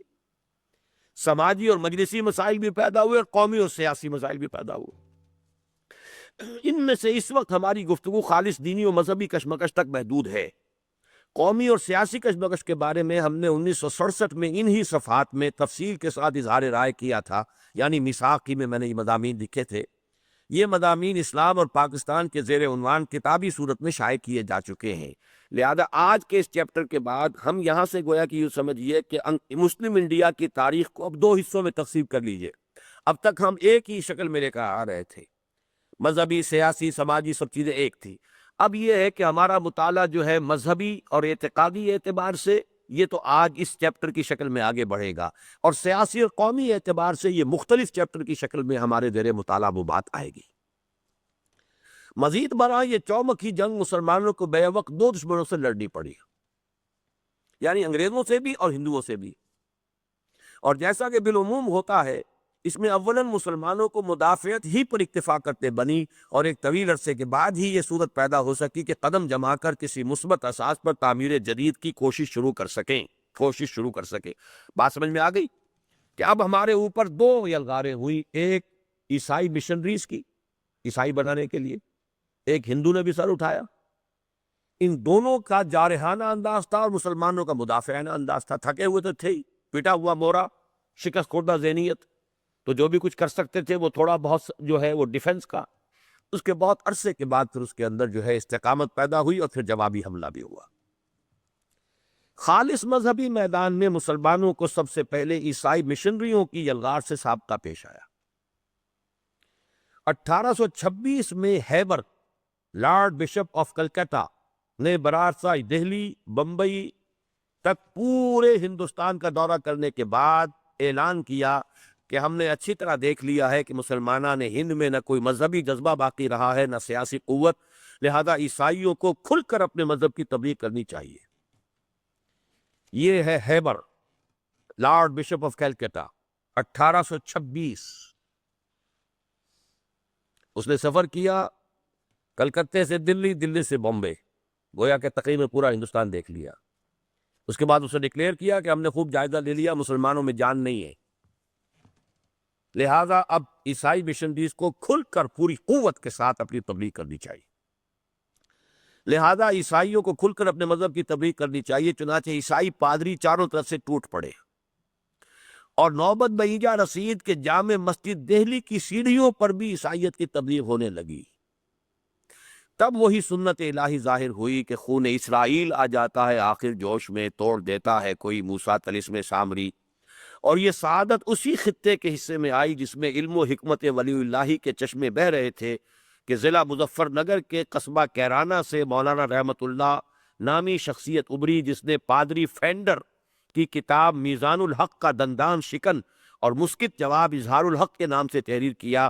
نتیجتاً پادری صاحب موصوف کو ہندوستان سے دم دبا کر بھاگتے ہی بنی۔ یہ پادری فینڈر جرمن تھا، یہ آیا ہے اور اس نے سفر کیا ہے کلکتے سے لے کر دلی تک، اور ہر بڑے شہر میں مسلمانوں سے مناظرہ کیا، علماء سے، اور ہر جگہ شکست دی، تاکہ دہلی کی جامع مسجد کی سیڑھیوں پر کھڑے ہو کر اس نے اعلان کیا، میں پورے ہندوستان کے تمام مسلمان علماء کو اوپن چیلنج تھرو کر رہا ہوں، آئے اور مجھ سے مناظرہ کر لیں۔ عیسائیت اصل مذہب ہے، اسلام جھوٹا مذہب ہے، محمد جھوٹے ہیں، نبی نہیں تھے صلی اللہ علیہ وسلم، معاذ اللہ۔ یہ نوبت پہنچ گئی تھی اور دلی تک تو کوئی شکست نہیں دے سکا اسے۔ اب اگر اسی نقشے میں آپ کو کچھ بتا دوں، دیکھیے یہ ایک عجیب جگہ ہے، دھیرمان سرور، یہیں سے دریائے سندھ نکلتا ہے اور یوں ہو کر یہاں آتا ہے، یہیں سے دریائے سپت نکلتا ہے جو آ کے یہاں ملتا ہے، یہیں سے دریائے گنگا اور یہیں سے دریائے جمنا، یہ دونوں مل کر یہاں آتے گرتے ہیں، یہیں سے برہم پتر ہیں۔ All the big rivers of India take incidence for this دھیرمان Sarovar. کتنا ویریڈ ہے، یہ سندھ نکلا، پورے کشمیر کا چکر لگا کر آیا اور پھر یہاں کا بہر ہے سندھ، یہ ستلج آ رہا، ستلج، بیاس، راوی، چناب، بیڑ، یہ آپ کا پاکستان شریف ہے، یہ ہے دریائے گنگا اور یہ دریائے جمنا۔ اس کے درمیان جو علاقہ ہے اس کو دوآبا کہتے ہیں، دوآبا یہ یو پی کا دوآبا ہی، یہاں سمجھیے دلی تھی KDP۔ یہ دوآبا جو ہے جس کے اضلاع میں سہارنپور، مظفر نگر، یہ علاقہ جو ہے میرٹھ، یہ بہت ہی مردم خیز خطہ رہا ہے۔ شاہ ولی اللہ بھی ضلع مظفر نگر کے رہنے والے تھے، پھلت کے رہنے والے، دہلی میں جا کر بعد میں آباد ہوئے۔ رحمت اللہ کیرانوی، کیرانہ ایک قصبہ بھی ضلع مظفر نگر کا ہے، اسی کے یہ شہید مولانا تھے، مولانا رحمت اللہ کیرانوی، اور انہوں نے پھر پادری فینڈر کو شکست دی۔ اور نوٹ کر لیجئے کہ اسی ضلع مظفر نگر کی میری بھی مٹی جو ہے وہیں کی ہے، اس لیے کہ میرے پردادا حافظ نور اللہ ضلع مظفر نگر کے ایک گاؤں حسین پور کے رئیس تھے۔ 1857 کے غدر میں، یا جو آزادی، جنگ آزادی کہلاتی ہے، ان کی ساری جائیداد ضبط ہو گئی تھی، تو انہوں نے پھر دریائے جمنا کو کراس کر کے ضلع حصار میں آ کر ملازمت شروع کی، اور ضلع حصار سے 90 برس کے بعد ہم یہاں آ گئے لاہور میں۔ 90 برس تک ہم یہ ہریانہ کے علاقے میں رہے ہیں کہ جو اب علیحدہ صوبہ بن چکا ہے، اس وقت وہ پنجاب ہی کا حصہ تھا۔ تو یہ ضلع مظفر نگر ہی سے شاہ ولی اللہ ہیں، ضلع مظفر نگر ہی میں وہ، بلکہ اسی علاقے میں سہارنپور میں تھانہ بھون ہے جہاں کے مولانا تھانوی ہیں۔ یہ پورا علاقہ جو ہے اس اعتبار سے بہت مردم خیز رہا ہے، اور یہ سعادت اسی خطے کے حصے میں آئی جس میں علم و حکمت ولی اللہ کے چشمے بہہ رہے تھے کہ ضلع مظفر نگر کے قصبہ کیرانہ سے مولانا رحمت اللہ نامی شخصیت ابری، جس نے پادری فینڈر کو کتاب میزان الحق کا دندان شکن اور مسکت جواب اظہار الحق کے نام سے تحریر کیا۔ نتیجتاً پادری صاحب موصوف کو ہندوستان سے دب دبا کر بھاگتے ہی بنی۔ کتاب تو بعد میں لکھی ہے انہوں نے، پہلے مناظرے میں شکست دی، پھر اس کی کتاب تھی میزان الحق، اس کا انہوں نے جواب دیا، اس کا عنوان ہے اظہار الحق، اور اظہار الحق کا ترجمہ اردو میں پھر کیا ہے جو آج کل کافی معروف نام ہے مفتی تقی عثمانی صاحب، ورنہ مفتی محمد شفیع صاحب کے صاحبزاد ایک، انہوں نے اس کا ترجمہ اردو میں کیا، کچھ حواشی بھی دیے ہیں۔ اور یہ گویا کہ یوں سمجھیے کہ یہ کام جو آج احمد دیدات کر رہے ہیں وہ کام ہے کہ جو پچھلی صدی میں مولانا رحمۃ اللہ کیرانوی نے کیا، اور بڑے بڑے یعنی بہت ہی پرجلال انداز میں کیا۔ جس کے بعد یہ کہ پادری فینڈر یہاں سے بھاگ گیا، یہاں سے بھاگ کر اس نے جا کے ترکی میں قدم جمایا، ترکی میں عیسائیت کی تبلیغ میں لگ گیا۔ مولانا رحمۃ اللہ کیرانوی حج کو گئے تھے، اس وقت تک یہ جو حرمین شریفین ہے یہ ترکوں ہی کی حکومت تھی، تو وہاں انہیں معلوم ہوا ترکی کے دارالخلافہ کے لوگوں کو، حکومت والوں کو، کہ ایک مولوی ہندوستانی ہے جس نے شکست دی تھی اس کو فینڈر کو، اور وہ حج پر آیا ہوا ہے، تو ان کو ریکویسٹ بھیجی گئی کہ خدا کے لیے آئیے اور ہماری جان چھڑائیے اس بلا سے۔ تو یعنی مولانا رحمۃ اللہ کیرانوی جب جانے لگے ترکی، اسے خبر مل گئی کہ رحمۃ اللہ آ رہا ہے، وہ وہاں سے بھی بھاگ گیا۔ اس درجے روب تھا رحمۃ اللہ کیرانوی رحمۃ اللہ علیہ کا۔ اور رحمۃ اللہ کیرانوی رحمۃ اللہ علیہ نے پھر مکے میں مدرسہ قائم کیا جس کا نام مدرسہ سولتیہ ہے، اور سولتیہ اصل میں نام پر ہے سولت جہاں بیگم کے، پیسہ خرچ کیا تھا اس کے لیے، چندہ دیا تھا سولت جہاں بیگم، ایک رئیسہ تھیں بنگال کی، لیکن اصل میں اس کے قائم کرنے والے جو ہے وہ مولانا رحمۃ اللہ کیرانوی ہے، اور اسی مدرسہ سولتیہ کے اندر ان کی قبر ہے، وہیں وہ دفن ہے۔ بہرحال یہ کتاب جو ہے، اب میزان الحق کا جو جواب دیا تھا، اظہار الحق کے نامی کتاب، اس کا ترجمہ اب اردو میں ملتا ہے، بائبل سے قرآن تک، اور یہ ترجمہ کیا ہے اور کچھ حواشی مفید اس میں اضافہ کیے ہیں مفتی تقی عثمانی صاحب نے۔ اور پھر جب اس نے اپنی سرگرمیوں کا مرکز ترکی کو بنایا اور وہاں کے علماء کا ناک میں دم کر دیا، اور وہاں سے طلبی پر مولانا رحمۃ اللہ کیرانوی ترکی پہنچے، تو وہاں سے بھی 9-2-11 ہو گیا۔ مباحثے اور مناظرے میں شکست فاش کا نتیجہ یہ نکلا کہ بعد میں ہندوستان میں عیسائیت کی تبلیغ کھلے میدان میں خم ٹھوک کر کبھی نہ کی جا سکی، اور اس کی واحد ممکن صورت صرف یہ رہ گئی کہ پسماندہ طبقات کی تالیف قلب کے ذریعے کچھ لوگوں کے ناموں کے آگے چپکے سے مسیح کا لائقہ چشمہ کروا دے، اور بس۔ اہل علم طبقے کو چیلنج نہیں کرتے، وہ کبھی مسلمانوں کے اونچے طبقات کو تبلیغ نہیں کرتے، وہ تو صرف یہ ہے کہ انہوں نے جو مشنری کالجز کھولے تو اس کے بارے میں ان کا کہنا یہ ہے کہ جو مسلمان ہمارے کالجوں میں آ کر پڑھے ہیں، ہم انہیں عیسائی تو نہیں بنا سکے لیکن مسلمان بھی نہیں چھوڑا ہم نے انہیں۔ یہ بات تو صحیح ہے، لیکن باقاعدہ کنورشن نہیں ہو سکی۔ کنورشن تو یہی ہے، چوڑے ہیں، چمار ہیں، مسلی ہیں، بیچارے بہت ہی پسماندہ ہیں، دبے ہوئے ہیں، پسے ہوئے ہیں، اب انہیں دودھ کے کوئی ڈبے دے دیے، کوئی بسکٹ پہنچا دیے، کچھ گھی کے ڈبے دے دیے، کوئی مدرسہ کہیں کھول دیا، ان کے بچے پڑھ گئے، وہی جو ہے کہ جو شاید جھاڑو ان کے ہاتھ میں ہوتی ہے اور گھروں کے اندر وہ جو ہے وہ صاف کر رہی ہوتی، وہ اب بن گئی نرسیں بن گئیں۔ تو اب وہ ظاہر بات ہے کہ ان کو تو ایک جو اپلفٹ ملی ہے، تو یہ در حقیقت عیسائیت کی تبلیغ پھر اب کس انداز سے ہوئی؟ وہ جو انداز تھا کہ علماء سے خم ٹھوک کر مقابلہ کریں، مناظرہ کریں، وہ تو اس کے بعد اس رحمۃ اللہ کیرانوی رحمۃ اللہ علیہ کے طفیل سمجھیے کہ اس کے بعد پورے ہندوستان میں کبھی بھی، حالانکہ حکومت ان کی تھی، پھر انہیں اس قسم کی جرت نہیں ملی۔ اب دوسری طرف عیسائی پادریوں کے دیکھا دیکھی ہندوؤں کی باسی کڑی میں بھی ابال آ گیا، اور مسلمانوں پر ان کا تبلیغی حملہ 2 صورتوں میں ہوا۔ یہ اگرچہ وقت تو ختم ہونے کے قریب ہے، لیکن یہ چند صفحے آج ہم پڑھ کر ہی اٹھیں گے چاہے دیر لگ جائے۔ اس کو اچھی طرح سمجھیے، یہ بہت گہری تشخیص ہے موجودہ حالات کی۔ ان کا تبلیغی حملہ عیسائیوں کا 2 صورتوں میں ہوا، ایک خالص رجعتی اور تنگ نظرانہ انداز میں، دوسرے قدرے وسیع المشربی کے رنگ اور ترقی پسندانہ انداز میں۔ یعنی ایک ریئیکشنری، رجعتی اور تنگ نظرانہ، ایک وسیع المشربی اور ترقی پسندانہ۔ اس کا مفہوم ابھی سمجھ میں آ جائے گا۔ ان میں سے پہلے کا حشر تو اگرچہ عیسائی مشنریوں کے انجام جیسا ہی ہوا، لیکن جس طرح کوئی بخار جاتے جاتے مریض کے لیے کوئی اذیت بخش چیز چھوڑ جاتا ہے، جسے عام گھریلو زبان میں بخار کا موتنا کہتے ہیں، اسی طرح یہ فتنہ بھی جاتا جاتا جسد ملت میں ایک سرطان کی جڑیں جما گیا۔ رہا دوسرے انداز کا حملہ تو اس نے میٹھی چھری والا کام کیا، اور مسلمانوں نے ان کے اچھے بلے حصے کو متاثر کیا، یہاں تک کہ بعض انتہائی اہم شخصیتیں بھی اس کی زلف گراگیر کی اسیر ہو گئیں۔ ان جملوں کی وضاحت آگے پڑھیں گے تو سمجھ میں آ جائے گی۔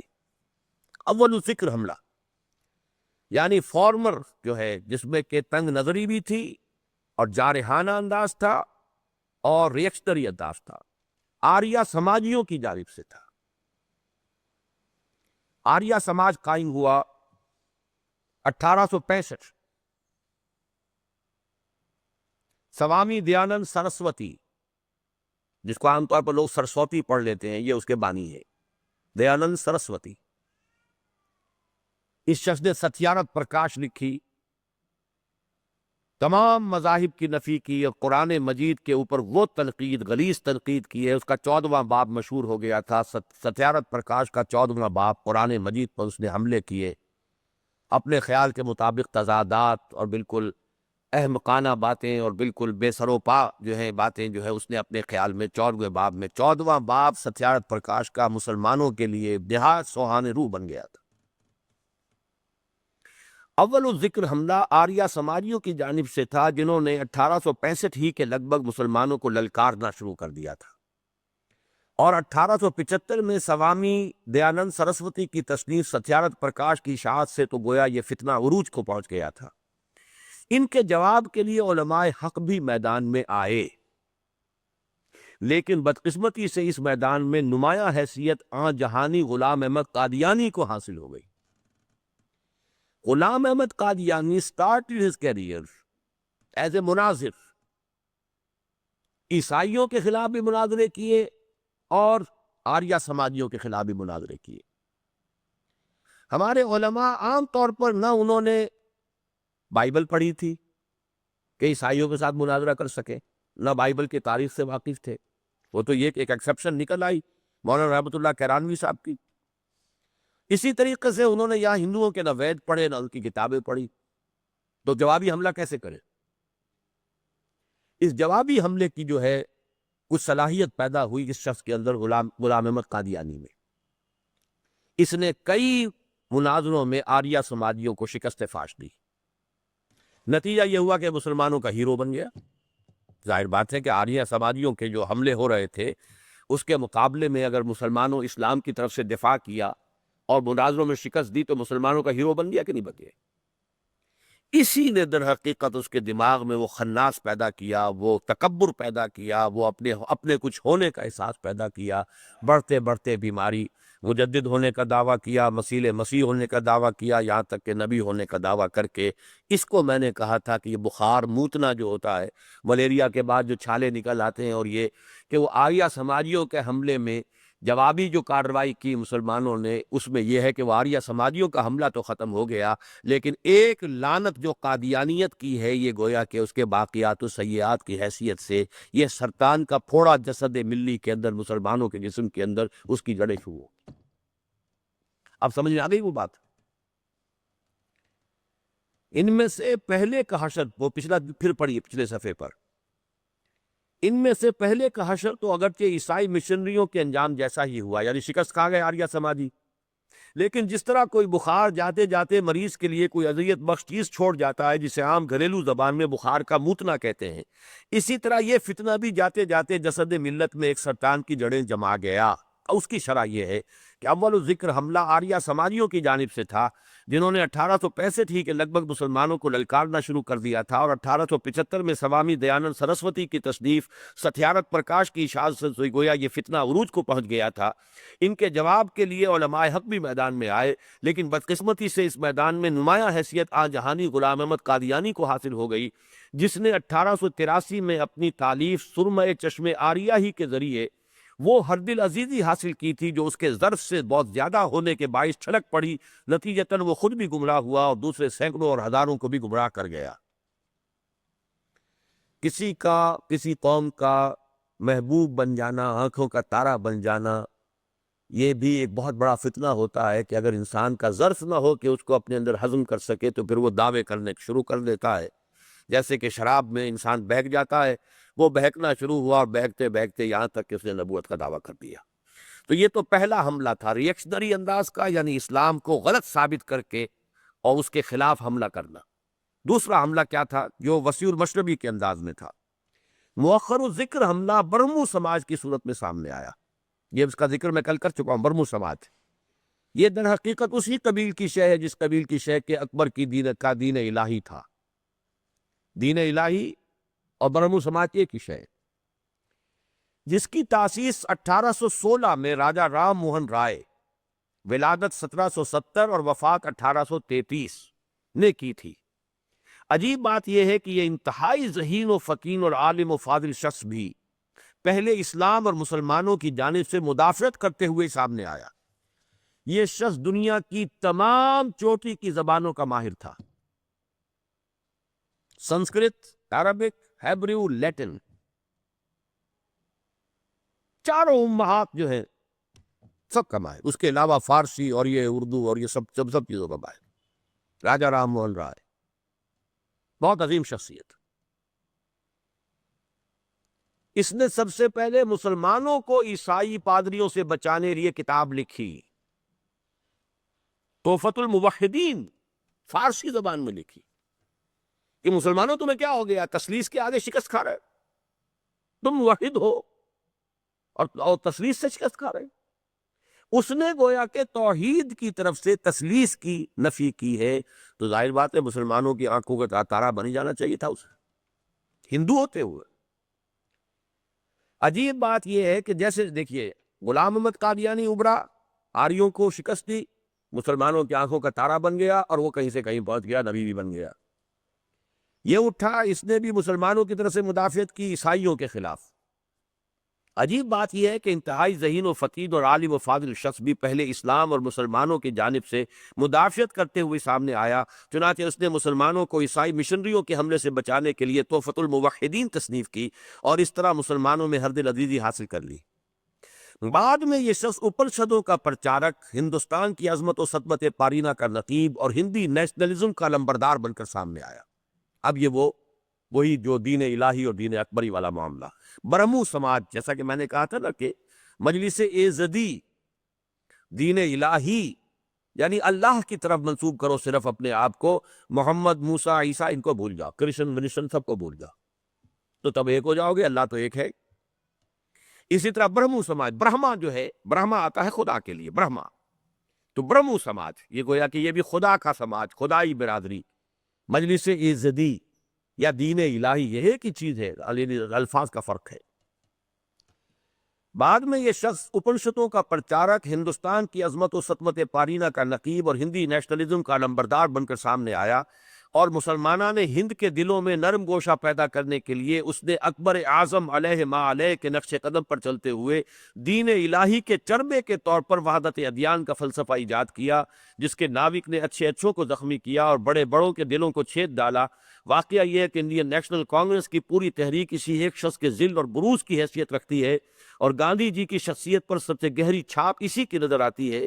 عجیب مماثلت ہے کہ جس طرح راجا جی نے اسلام اور مسلمانوں کی مدافعت میں تحفۃ الموحدین تعریف کی، اسی طرح گاندھی جی نے مسلمانوں کی تالیف قلب کے لیے تحریک خلافت میں شمولیت اختیار کی اور وحدت ادیان کے فلسفے کو اتنا اچھالا کہ مولانا ابوالکلام آزاد مرحوم جیسی عظیم اور نابغہ شخصیت بھی اس کی زلف گراگیر کی اسیر ہو گئی۔ ناوک نے تیرے سید نہ چھوڑا زمانے میں، وحدت ادیان کا فلسفہ، اور یہ کہ چھوڑو کیا فرق پڑتا ہے، وہ پرارتھنا ہو رہی ہے گاندھی جی کی، اس میں قرآن بھی پڑھا جا رہا ہے، گیتا کے شلوک بھی ہیں، گرنتھ صاحب بھی ہیں، اپنشد بھی ہے، انجیل سے بھی کچھ پڑھ لیا ہے، سب ایک ہے، سب کو ایک سمجھو، ہم ایک قوم ہے، ہندوستانی قوم ہے، ہندی نیشنلزم، انڈین نیشنلزم۔ تو ذہن میں رکھیے اکبر، اور اکبر کے ساتھ ابو الفضل اور فیضی، یہاں گاندھی اور گاندھی کے پیچھے راجا رام موہن رائے کی شخصیت، اور مسلمانوں میں سے پھر ابوالکلام آزاد، ایک جینیس۔ یہ شخصیتوں کا پس منظر کیا ہے، نظریات کے ابھرنے کی اصل سبب کیا ہے، کیوں کسی کو ہردل عزیز حاصل ہوئی، کیسے ابھرا؟ مسلمانان ہند کی مثبت احیائی مساعی کا آغاز دراصل 20ویں صدی کی ابتدا سے ہوا۔ یہ مساعی قومی اور ملی سطح پر اور خالص سیاسی میدان میں بھی ہوئی اور علمی و فکری سطح پر بھی۔ ہم مختلف مواقع پر اس احیائی عمل کے مختلف پہلوؤں پر اظہار رائے کر چکے ہیں، چنانچہ نشرت ثانیہ میں بھی آ چکی ہے بات۔ آج ہمیں اس ہمہ جہتی عمل کے اس پہلو پر روشنی ڈالنی ہے جو ہمارے نزدیک خالص تجدید و احیاء دین اور ٹھیٹھ اسلام کی نشرت ثانیہ کے اعتبار سے اہم ترین ہے، اور وہ یہ کہ بحمد اللہ نگاہوں کا ارتکاز رفتہ رفتہ قرآن مجید پر ہوتا جا رہا ہے، اور امت مسلمہ جو کلام اللہ سے بالکل بیگانہ ہو گئی تھی دوبارہ اس کی طرف متوجہ ہو رہی ہے۔ اس عمل کا آغاز جیسا کہ عرض کیا جا چکا ہے 18ویں صدی میں شاہ ولی اللہ دہلوی نے قرآن مجید کے فارسی ترجمے اور الفاظ الکبیر فی اصول التفسیر کی تالیف سے کیا۔ 19ویں صدی کے آغاز میں ان کے دو صاحبزادوں شاہ رفیع الدین اور شاہ عبد القادر کے علی ترتیب لفظی با محاورہ ترجمے اردو ترجمے شائع ہوئے۔ شاہ رفیع الدین صاحب کا 1805 میں اور شاہ عبد القادر صاحب کا 1810 میں۔ 19ویں صدی کا اکثر حصہ اگرچہ سیاسی کی شکست و ریخت اور عیسائیوں اور آریہ سماجیوں کے ساتھ مباحثوں اور مناظروں میں بیت گیا، تاہم اس کے اواخر ہی میں رجوع الی القرآن کا وہ عمل پھر شروع ہو گیا جو 20ویں صدی کے اوائل میں پوری شدت کو پہنچا۔ یعنی پچھلی صدی کا وسط جو تھا اس میں دو تحریکیں عسکری نمایاں ہوئی ہیں، ایک 1831 کی تحریک شہیدین اور ایک 1857 کی غدر، بغاوت، انگریز کے خلاف بغاوت۔ لیکن اس کے علاوہ جو ہے وہ جو علمی اور فکری کام جو شروع ہوا تھا شاہ ولی اللہ نے شروع کیا، ان کے بیٹوں نے آگے بڑھایا، درمیان میں 50 برس کا آپ کو گیپ نظر آئے گا۔ اس میں یہ تحریک مجاہدین، تحریک شہیدین، اور اس کے بعد یہ کہ یہ آزادی ہند کے لیے بغاوت۔ اس کے بعد پھر جب انگریز پوری طرح سیٹل ہو گیا اور معلوم ہوا کہ اب یہ تو گدی پر بیٹھ گیا ہے اور پکا ہے، اور جب کسی انگریز نے یہ بھی کہا تھا will you be governed by sword or by pen، اب اس نے تلوار کی بجائے قلم سے حکومت شروع کی، قانون کی حکومت، تہذیب کے اندر، تمدن میں نظام تعلیم کو بدلا، عربی کو ختم کیا، فارسی کا گلا گھونٹا، انگریزی زبان کو رائج کیا، جس کا نتیجہ آج یہ ہے کہ ہماری بہترین دماغ جو ہیں وہ عربی کا ایک لفظ نہیں جانتے، فارسی کا ایک لفظ نہیں جانتے، انگریزی ایسی جانتے ہیں کہ انگریزوں کو پڑھا دے۔ یہ سارا تقریباً 100 برس میں 150 برس کے اندر کتنی تبدیلی آئی ہے اس کا اندازہ کر لیجئے۔ لیکن رجوع الی القرآن چونکہ اس کتاب کا موضوع ہے، اس کے حوالے سے سمجھ لیجئے کہ وہ کام جو شاہ ولی اللہ سے شروع ہوا، پھر پچھلی صدی کے آغاز تک چلا، درمیان میں وقفہ آیا، پھر جو ہے پچھلی صدی کے آخری حصے میں آ کر دوبارہ شروع ہوا، لیکن پوری شدت کو پہنچا ہے اس صدی کے آغاز میں، 20ویں صدی کے آغاز میں۔ رجوع الی القرآن کے اس عمل کا جائزہ لیتے ہوئے یہ عمل پیش نظر رہنا ضروری ہے کہ آغاز کار میں اس میں ان گروہوں نے بھی حصہ لیا جو بعد میں انتہائی غلط راہوں پر چل نکلے اور ضلوا و اضلوا کا مصداق کامل بن گئے، خود بھی گمراہ ہوئے، دوسروں کو بھی گمراہ کیا۔ مثلا خود غلام احمد قادیانی، اس نے بھی قرآن کی طرف بہت توجہ دلائی۔ قمر ہے چاند اوروں کا، ہمارا چاند قرآن ہے، یہ مصرع غلام احمد قادیانی کا ہے۔